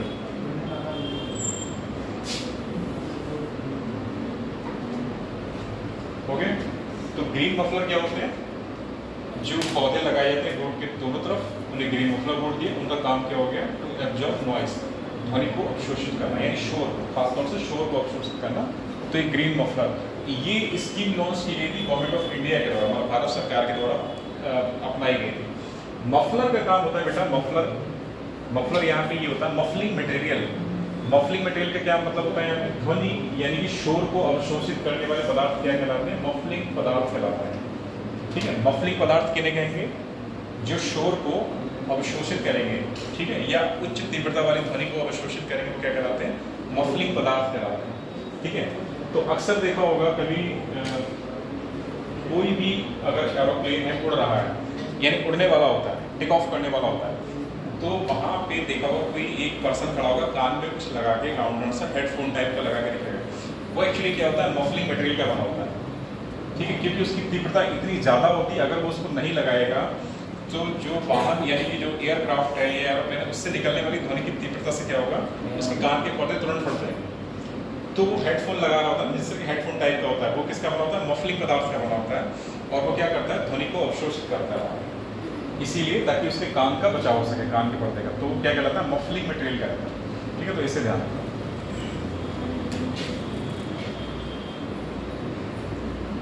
तो ये तो था हमारा एयर पोल्यूशन और प्रिवेंशन के बारे में दोनों का। एक नोट करके ले लो जरा, थोड़ा सा होमवर्क करके लाओगे। दो चीजें यहाँ पे NAQMP, इसके बारे में लिख के लाओगे। NAQI, इसके बारे में लिख के लाओगे। सफर के बारे में लिख के लाओगे। ठीक है, इन तीनों चीजों के बारे में होमवर्क रहेगा, करके लाओगे। जरा इसको सुनो क्या होता है।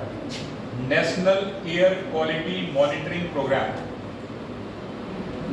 ठीक है, national air quality monitoring programme, ठीक है, NAMQP। NAQI क्या है, national air quality index, national air quality index. ठीक है बेटा, सफर क्या है, सफर को देख लेना। ठीक है, मेरे दिमाग से भी इसके हो रहा है। ठीक, सफर की फुल फॉर्म क्या है ये देख लेना। ठीक है, सफर के बारे में देखना। और ये तीनों ही क्या है, ये भारत सरकार द्वारा अपनाए गए नीतियां हैं वायु प्रदूषण को कम करने के लिए। भारत सरकार द्वारा अपनाई गई नीतियां हैं वायु प्रदूषण को कम करने के लिए। ठीक है, डिटेल लिखना है ना। हाँ, डिटेल थोड़ा थोड़ा इसके बारे में लिखना है, 4-5 लाइनों में लिख के ला। ठीक है, इनके बारे में लिख के लाओगे होमवर्क में। तो इनके नाम याद रखना है, कब लागू हो रहे हैं ये पूछा जाता है, कब लागू हो रहे हैं ये पूछा जाता है, इनका काम क्या है ये पूछा जाएगा। ठीक है, और किस मंत्रालय के अधीन काम कर रहे हैं, क्या क्या पॉइंट लिख के लाओगे, कब लागू हो रहे हैं, ठीक है, किस मंत्रालय के द्वारा लागू हो रहे हैं, क्रियान्वयन कौन कर रहा है, इनका क्रियान्वयन कौन कर रहा है, और इनका उद्देश्य क्या है। ये 4-5 पॉइंट में इनको लिख के लाना है।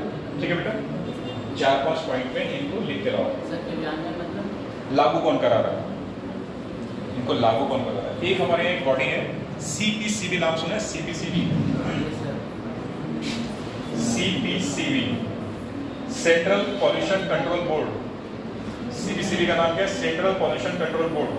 ये इन दोनों को लागू करती है, NAQMP और NAQI को लागू करा है। ठीक है, तो CPCB जो है इनको लागू कराने का काम करती है, NAQMP और NAQI को लागू कराने का काम करती है। ठीक है, तो ऐसे ही इसके बारे में लिख के लाओगे।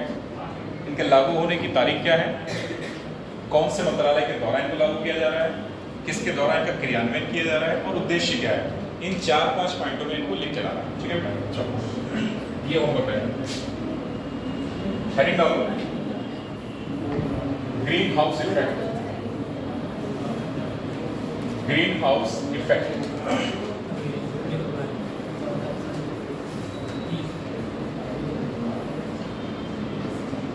हरित गृह प्रभाव, हरित गृह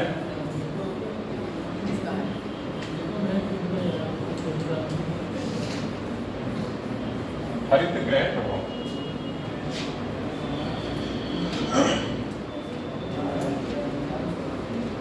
ग्रीन हाउस इफेक्ट या हरित गृह प्रभाव। जरा यहाँ 2-3 बातें सुनो। देखो बेटा, जो ग्रीन हाउस इफेक्ट है ये प्रकृति में स्वतः होता है। ग्रीन हाउस इफेक्ट है ये प्रकृति में क्या होता है, स्वतः होता है। मीन्स नेचुरली अकरिंग फिनोमिना, प्रकृति में स्वतः होने वाली प्रक्रिया है। पहली बात याद रखना है। और इसके बारे में एक लाइन और है, हीट एंट्रैपमेंट मैकेनिज्म, मतलब जो ऊष्मा है उसको क्या करती, कैद करके रखने वाली एक युक्ति है।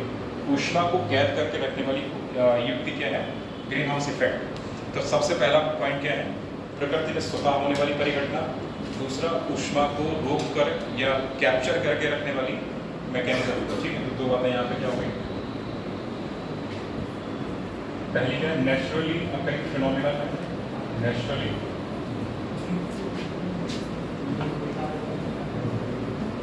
अकरिंग फिनोमिना, मतलब स्वतः होने वाली प्रकृति में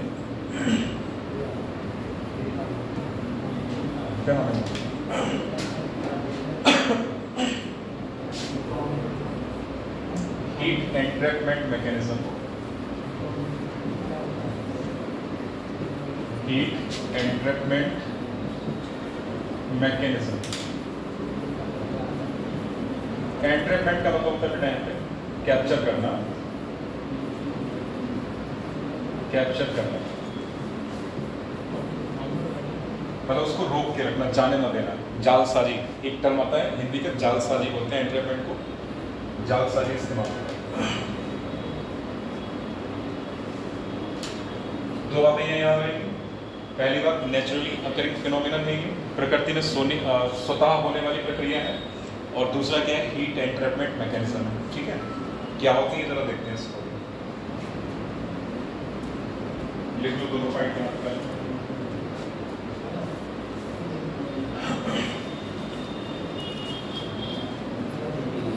देखो बेटा यहाँ ध्यान दो, अगर पृथ्वी पर पानी है किसी के पास, पानी, अगर पृथ्वी पर ग्रीन हाउस गैस इफेक्ट ना होता क्या जीवन संभव हो पाता? जरा सोच के बताओ।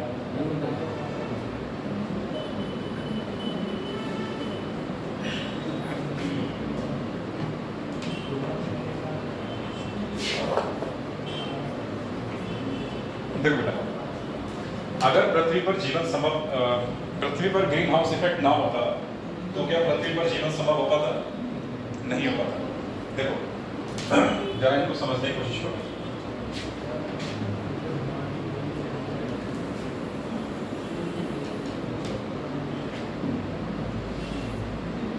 यहां तापमान क्या बेटा? 0 डिग्री सेल्सियस। हमने बीच में तापमान कितना ले लिया? 0 डिग्री सेल्सियस। ठीक है, और यहां पे तापमान कितना लिया हमने? प्लस का 15 डिग्री सेल्सियस। ठीक है, और यहां पे तापमान कितना लिया? माइनस का 18 डिग्री सेल्सियस। ठीक है, 0 डिग्री सेल्सियस एवरेज निकालने के लिए। ठीक है, इधर बढ़ेंगे तो वैल्यू किस में आएगी? प्लस में आएगी, और पीछे जाएंगे तो वैल्यू किस में आएगी? माइनस में। इतना तो पता है। ठीक है, तो यहाँ प्लस का 15 डिग्री सेल्सियस है, यहाँ माइनस का 18 डिग्री सेल्सियस। अगर पृथ्वी पर ग्रीन हाउस इफेक्ट ना होता तो वर्तमान जो पृथ्वी का तापमान है कितना होता? Minus 18 degree Celsius. ठीक, पृथ्वी का तापमान कितना होता? Minus 18 degree Celsius. अगर ग्रीन हाउस इफेक्ट ना होता तो क्या माइनस 18 डिग्री सेल्सियस में जीवन संभव हो पाता? सोच के बताओ, नहीं पाता। ठीक है, तो ग्रीन हाउस इफेक्ट होने से क्या होगा? हम 18 डिग्री से बढ़ रहे हैं, 18 डिग्री से बढ़ेंगे तो पहले कहाँ पे आएंगे? 0 तक आएंगे। 0 के बाद कितना पहुंचेंगे? 15 डिग्री सेल्सियस, जो कि पृथ्वी का एक औसत तापमान माना जा रहा है। ठीक है, तो ग्रीन हाउस इफेक्ट के होने से कुल तापमान कितना हो रहा है? 18 15 जोड़ दो, कितना हो गया? जोड़ो, कितना हो रहा है? जोड़ के बताओ। 8 5 कितना होता है? 13 होता है। 1 और 1 2, और 1 हासिल बता जाएगा 3। ग्रीन हाउस इफेक्ट होने की वजह से जो कुल तापमान मिल रहा है, औसत तापमान, ठीक है, जीवन के संभव होने के लिए वो कितना मिल रहा है? कुल 33 डिग्री सेल्सियस मिल रहा है। कहाँ से काउंट करा हमने? -18।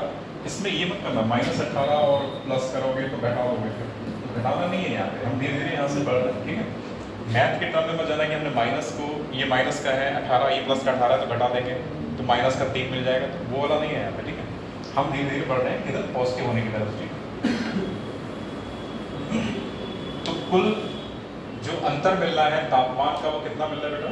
33 डिग्री सेल्सियस। और ये किसकी वजह से मिल रहा है? ग्रीन हाउस इफेक्ट की वजह से। ठीक है, जो कि बताता है कि ग्रीन हाउस इफेक्ट पृथ्वी पर होना कितना जरूरी है। ठीक, तो जीवन की संभाव्यता के लिए ग्रीन हाउस इफेक्ट पृथ्वी पर होना जरूरी है, पहले बात। और दूसरी क्या होगी? स्वतः होने वाली प्रक्रिया है। ठीक है, ग्रीन हाउस इफेक्ट नहीं होता तो तापमान कितना होता? -18 डिग्री सेल्सियस है, तो कितना है? 15 डिग्री सेल्सियस। कुल तापमान कितना वेरी कर रहा है? 33 डिग्री सेल्सियस। तो इसको फटाफट बना लो वहीं पे। ये वाला टेम्परेचर कितना है? -18। ये है without green house effect, without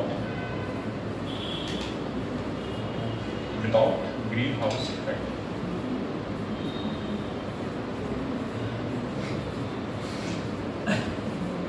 15 degree क्या है, ये पृथ्वी का औसत तापमान हो गया।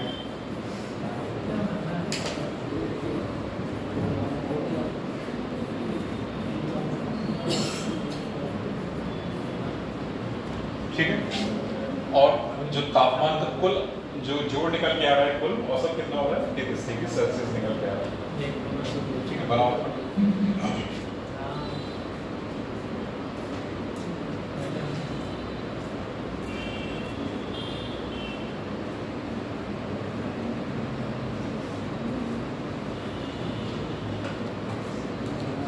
बना लिया?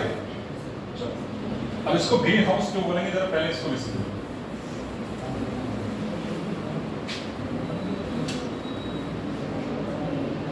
इसको ग्रीन हाउस क्यों बोल रहे हैं?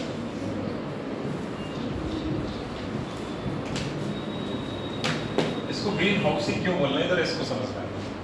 ठीक है, देखो बेटा, इसको ग्रीन हाउस बोलने की पीछे वजह ये है, जो पृथ्वी पर या किसी खास जगह पे देखा होगा, अधिकतर जो ठंडे देश होते हैं ना, ठंडे क्षेत्र होते हैं हमारे, तो उनमें क्या होता है, एक पॉली हाउस होता है, मतलब कांच का बना एक घर होता है।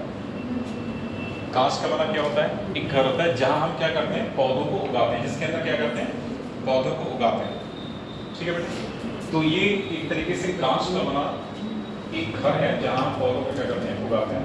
ठीक है, तो इसके माध्यम से क्या होता है, जो अंदर का तापमान है कांच के अंदर का, वो क्या होता है, मेंटेन हो पाता है। कैसे, अगर हम मान लो यहाँ पे एक बना देंगे पॉली हाउस,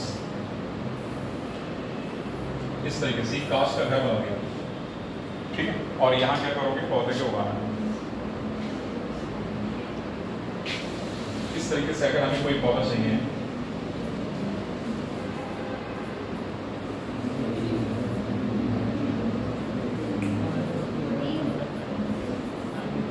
ठीक है,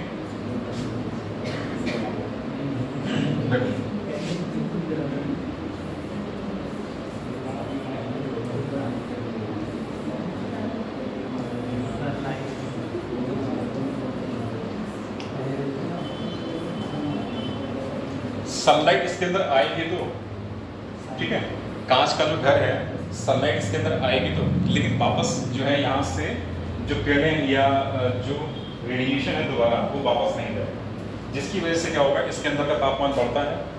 ठीक है, तापमान बढ़ने से क्या होगा, पौधों को ऊर्जा मिलती है एक तरीके से, और पौधों की ग्रोथ होती है, और इसका इस्तेमाल कहाँ बनाया जाता है, कांच का ठंडी जगह पर बनाया जाता है। तो इसी से इसकी तुलना की गई है, और तभी इसको नाम दिया गया ग्रीन हाउस गैस। तो ग्रीन हाउस क्यों कह रहे हैं, तो इसका रीजन यहाँ पे लिख लो, ये एनालॉगी शो कर रहा है बेटा।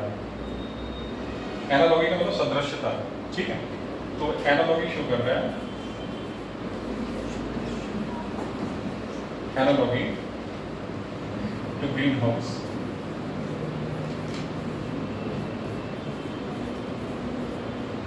तो ये एनालॉगी शो करता है, मतलब सदृश्यता को शो करता है जो ग्रीन हाउस होता है वहाँ उसके साथ, इसीलिए इसको क्या बोलते हैं, ग्रीन हाउस इफेक्ट बोल दिया। ठीक है, तो ग्रीन हाउस इफेक्ट क्यों बोला है इसको, ये बात पता होना चाहिए पहले। नाम क्यों दिया ग्रीन हाउस गैस, जो कांच का एक घर है जिसके अंदर क्या करते हैं, पौधों को नियंत्रित तापमान की कंडीशन में उगा रहे हैं, नियंत्रित तापमान की कंडीशन में उगा रहे हैं, तो उसी के नाम पे क्या ले लिया हमने, इसका नाम ले लिया ग्रीन हाउस इफेक्ट। ठीक है बेटा, तो एनालॉगी शो करता है ग्रीन हाउस या पॉली हाउस की तरह।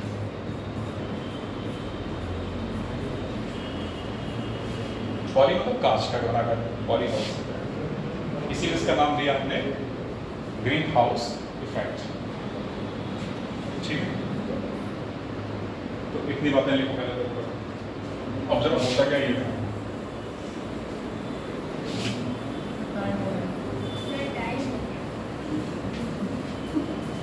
दो मिनट और बैठो।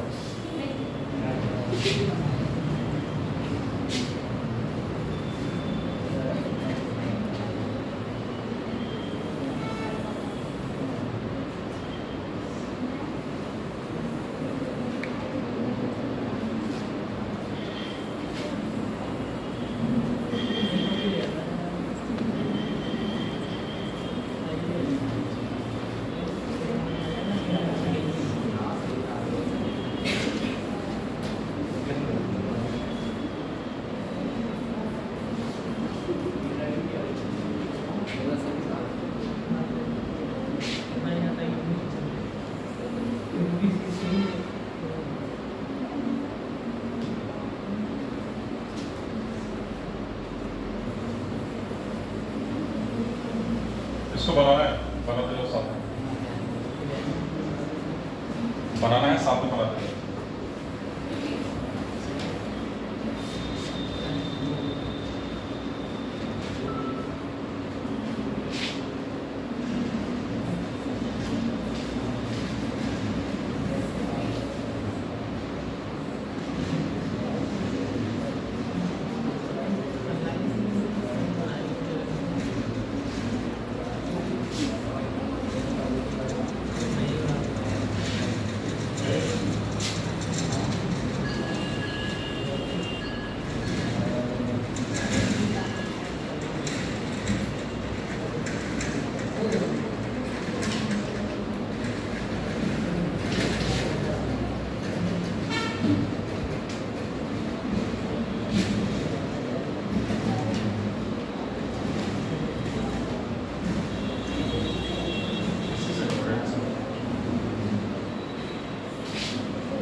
ये है पृथ्वी की surface, earth surface.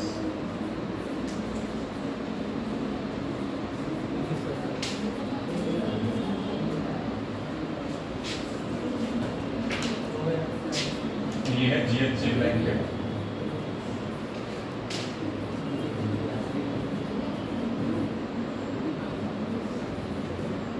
GHG blanket, ठीक है।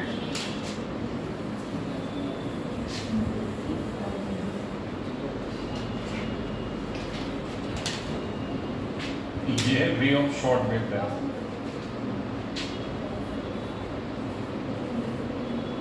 Ray of short wavelength.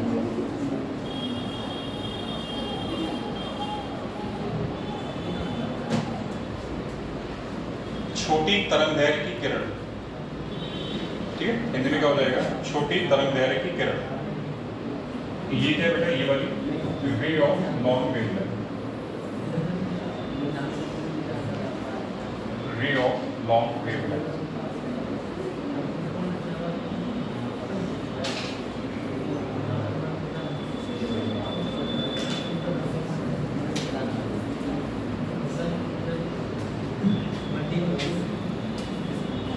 ray of long wavelength, ठीक है।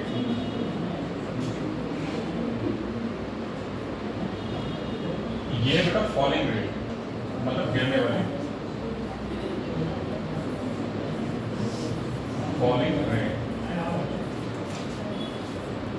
और ये रिफ्लेक्टिंग रे, रिफ्लेक्टिंग रे, रिफ्लेक्टिंग रे,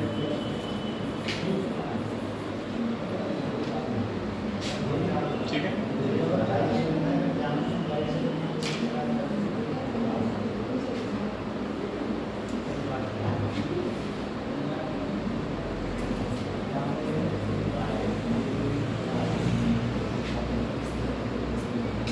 Radiation from Earth, radiation from Earth's surface। लिखो भी समझाते हैं, लिखो समझाते हैं।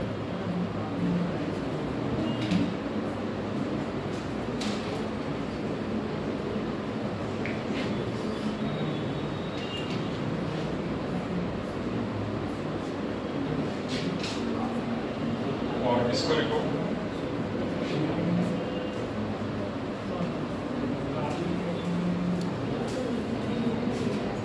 emitted back to Earth।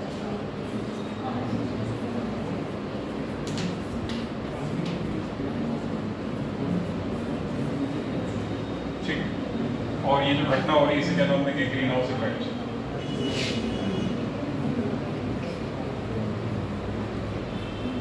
Green house effect बनाओ, पहले से बनाओ और समझो, कल दोबारा नहीं बनाऊंगा।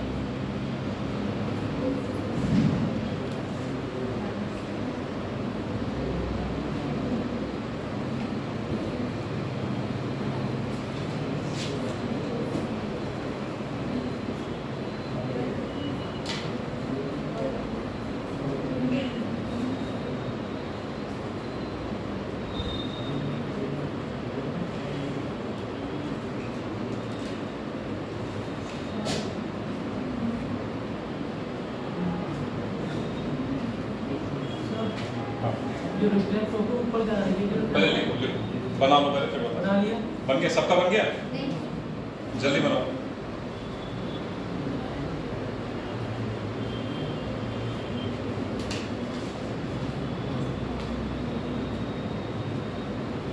जो यहाँ बना हो उसे लिखना नहीं है, समझना है।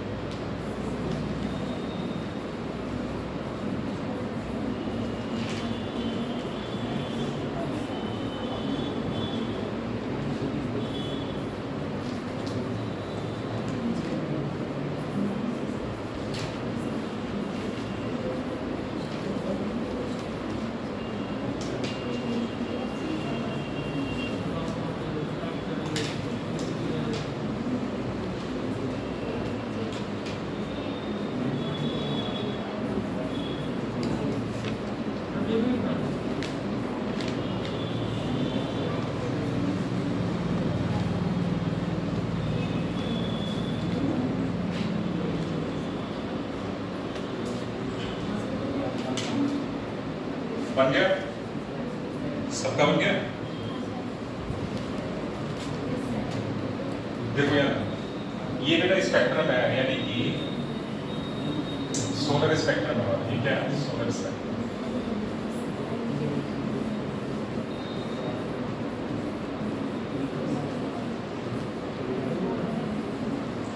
यहां देख सिर्फ इतना बताओ, गामा रे की क्या होगी? आवृत्ति ज्यादा होगी, ये रेडियो वेव की आवृत्ति ज्यादा होगी। इनमें से सबसे ज्यादा आवृत्ति किसकी होगी और सबसे ज्यादा तरंग दैर्घ्य किसकी होगी? सिर्फ इतना देखिए, बताओ अगर नहीं जानता है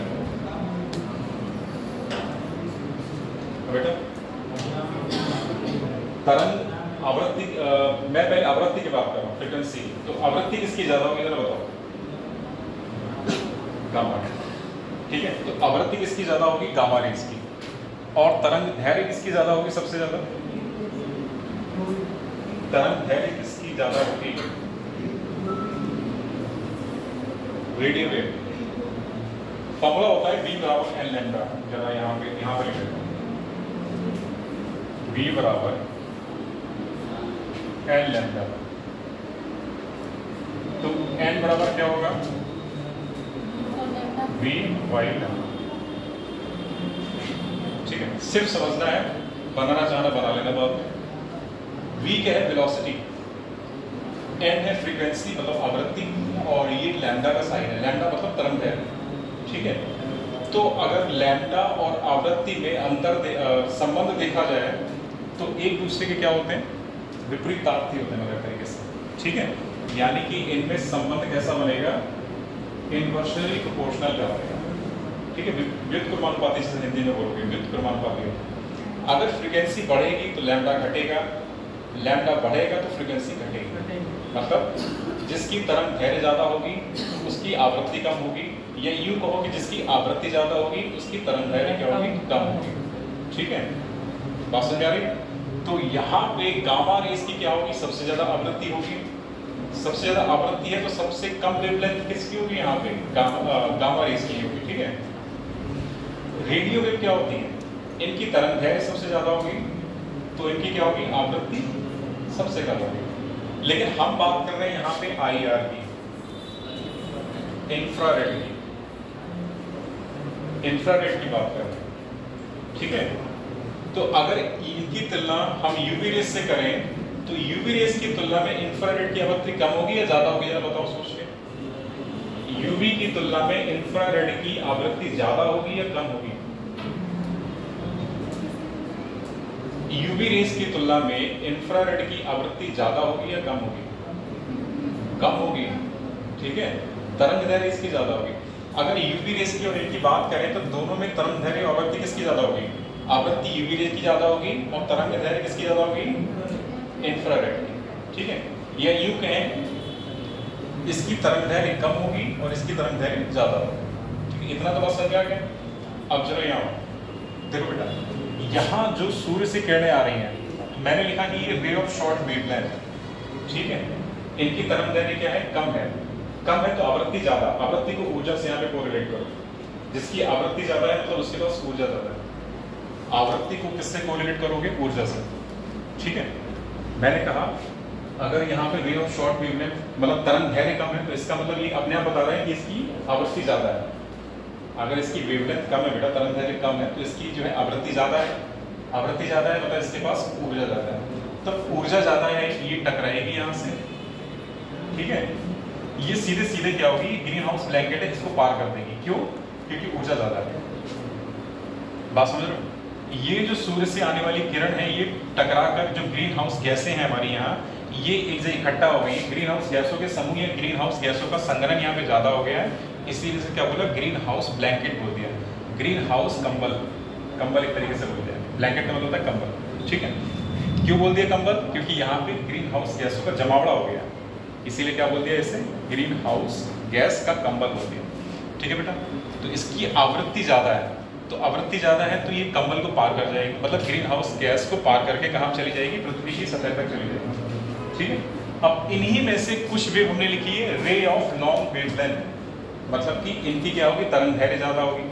तरंगदैर्घ्य ज्यादा है तो इनके पास आवृत्ति क्या है? कम, यानी कि ऊर्जा कम है। यहाँ ध्यान दो जरा, जब ये लंबी वेव्स है मतलब इनके पास ऊर्जा आवृत्ति क्या है? कम है, मतलब ऊर्जा कम है। तो यहाँ ये जल्दी से टकराएंगी और वापस कहाँ चली जाएगी? आउटर स्पेस, मतलब अंतरिक्ष में लौट जाएंगी, दोबारा बाहर वातावरण में दोबारा लौट जाएंगी। तो ये पृथ्वी की सतह तक आ ही नहीं पाएंगे, ठीक है। कितना समझ में आया? ठीक। अब जो पहले वाली वेव है जो पृथ्वी की सतह पे आ गई, ये क्या करेगी? पृथ्वी की सतह को गर्म करेगी। गर्म करेगी मतलब अपनी ऊर्जा खोएगी। पृथ्वी की सतह को गर्म करेगी मतलब अपनी ऊर्जा खो देगी यहाँ पे, ठीक है। ऊर्जा खो देगी तो ये कैसी वेवलेंथ बन जाएगी? Long wavelength. इसकी आवृत्ति कम हो जाएगी तो तरंगदैर्घ्य इसकी बढ़ जाएगी, ठीक है। अब इसकी तरंगदैर्घ्य बढ़ गई बेटा, तो ये कहाँ जाएगी? दोबारा पृथ्वी की सतह से निर्मुक्त होते हुए कहाँ जाएगी? वातावरण में आएगी। ऊपर क्या है? ग्रीन हाउस गैसों का कंबल बना हुआ है, यानी ग्रीन हाउस गैस ब्लैंकेट है। अब इसकी ऊर्जा इतनी ज्यादा नहीं कि इसको पार करके बाहर निकल जाए, ठीक है, क्योंकि इसकी तरंगदैर्घ्य ज्यादा हो गई है। इसने अपनी ऊर्जा किसको दी? पृथ्वी को, जिसकी वजह से इसके पास ऊर्जा या इसकी आवृत्ति कम हो गई, तो यहाँ आएगी। तो ग्रीन हाउस गैस पहले इसको क्या करेगी? अवशोषित करेगी, ठीक है। तो ग्रीन हाउस गैस जो पृथ्वी से आने वाली किरण है, इसको क्या करेगी? देखो यहाँ लिखा है री रेडिएशन फ्रॉम अर्थ सरफेस। पृथ्वी से दोबारा रेडिएट करेंगी, कहाँ जाएंगी? ग्रीन हाउस ब्लैंकेट तक जाएंगी, ठीक है। ग्रीन हाउस ब्लैंकेट तक आ गई लेकिन पार नहीं कर पाएंगी, वजह ऊर्जा या आवृत्ति कम हो गई, ठीक है। अब क्या करेंगी? ये इसको ग्रीन हाउस ब्लैंकेट को गर्म कर देंगे, मतलब इसकी ऊष्मा बढ़ा देंगे। अब ये क्या हो गया? इसकी ऊष्मा बढ़ गई तो ये भी तो ऊर्जा देगा, ठीक है ना। अब इतनी ज्यादा ऊर्जा नहीं है कि ऊपर भेज सके इसको, आवृत्ति ज्यादा नहीं है ना, ऊर्जा कम है इसकी, ऊपर तो भेजेगा नहीं, तो कहाँ भेजेगा? नीचे भेजेगा। तो वही लिखा है इमिटेट बैक टुवर्ड्स अर्थ, मतलब कि इमिट मतलब दोबारा इनको निकालना बाहर, तो दोबारा निकालेगा बाहर किसकी तरफ? पृथ्वी की तरफ भेजेगा, ठीक है। तो यहाँ से ये प्रक्रिया चलती रहेगी, ये प्रक्रिया इस तरह चलती रहेगी और ये वापस आती रहेगी। तो ये इनका जो साइक्लिक ऑपरेशन है लगातार ये चलता रहेगा, जिसकी वजह से पृथ्वी की सरफेस गर्म होती रहेगी। और ये क्या बोलेगा बेटा? ग्रीन हाउस गैस, यहाँ पे इसको बोलेंगे ग्रीन हाउस इफेक्ट बोलेंगे इसको, ठीक है। तो इतनी बात समझ में आ गई? किसी को कोई डाउट है तो दोबारा ये विजिबल लाइट है, ये विजिबल लाइट है जिसका स्पेक्ट्रम बनता है 7 रंगों में, जिसको बोलते हैं विबग्योर, ठीक है। विजिबल लाइट का स्पेक्ट्रम बनेगा, उसको बोलेंगे विबग्योर, ठीक है। ये गामा रे है, ये एक्सरे है, यूवी रेज है, विजिबल लाइट है, इंफ्रारेड है, माइक्रोवेव है, रेडियो वेव है। ये सोलर स्पेक्ट्रम है, ठीक है, पूरा का पूरा। और इसका फॉर्मूला है कि अगर हम इसको कोरिलेट करें आवृत्ति और तरंगदैर्घ्य को कैसे कोरिलेट करें, तो v बराबर l लैम्डा होता है, तो n बराबर क्या होगा? v by lambda. मतलब तरंग दैर्घ्य और आवृत्ति संबंध कैसा होगा, व्युत्क्रमानुपाती होंगे। अगर आवृत्ति बढ़ेगी तो लैम्डा घटेगा, अगर लैम्डा बढ़ेगा तो आवृत्ति घटेगी।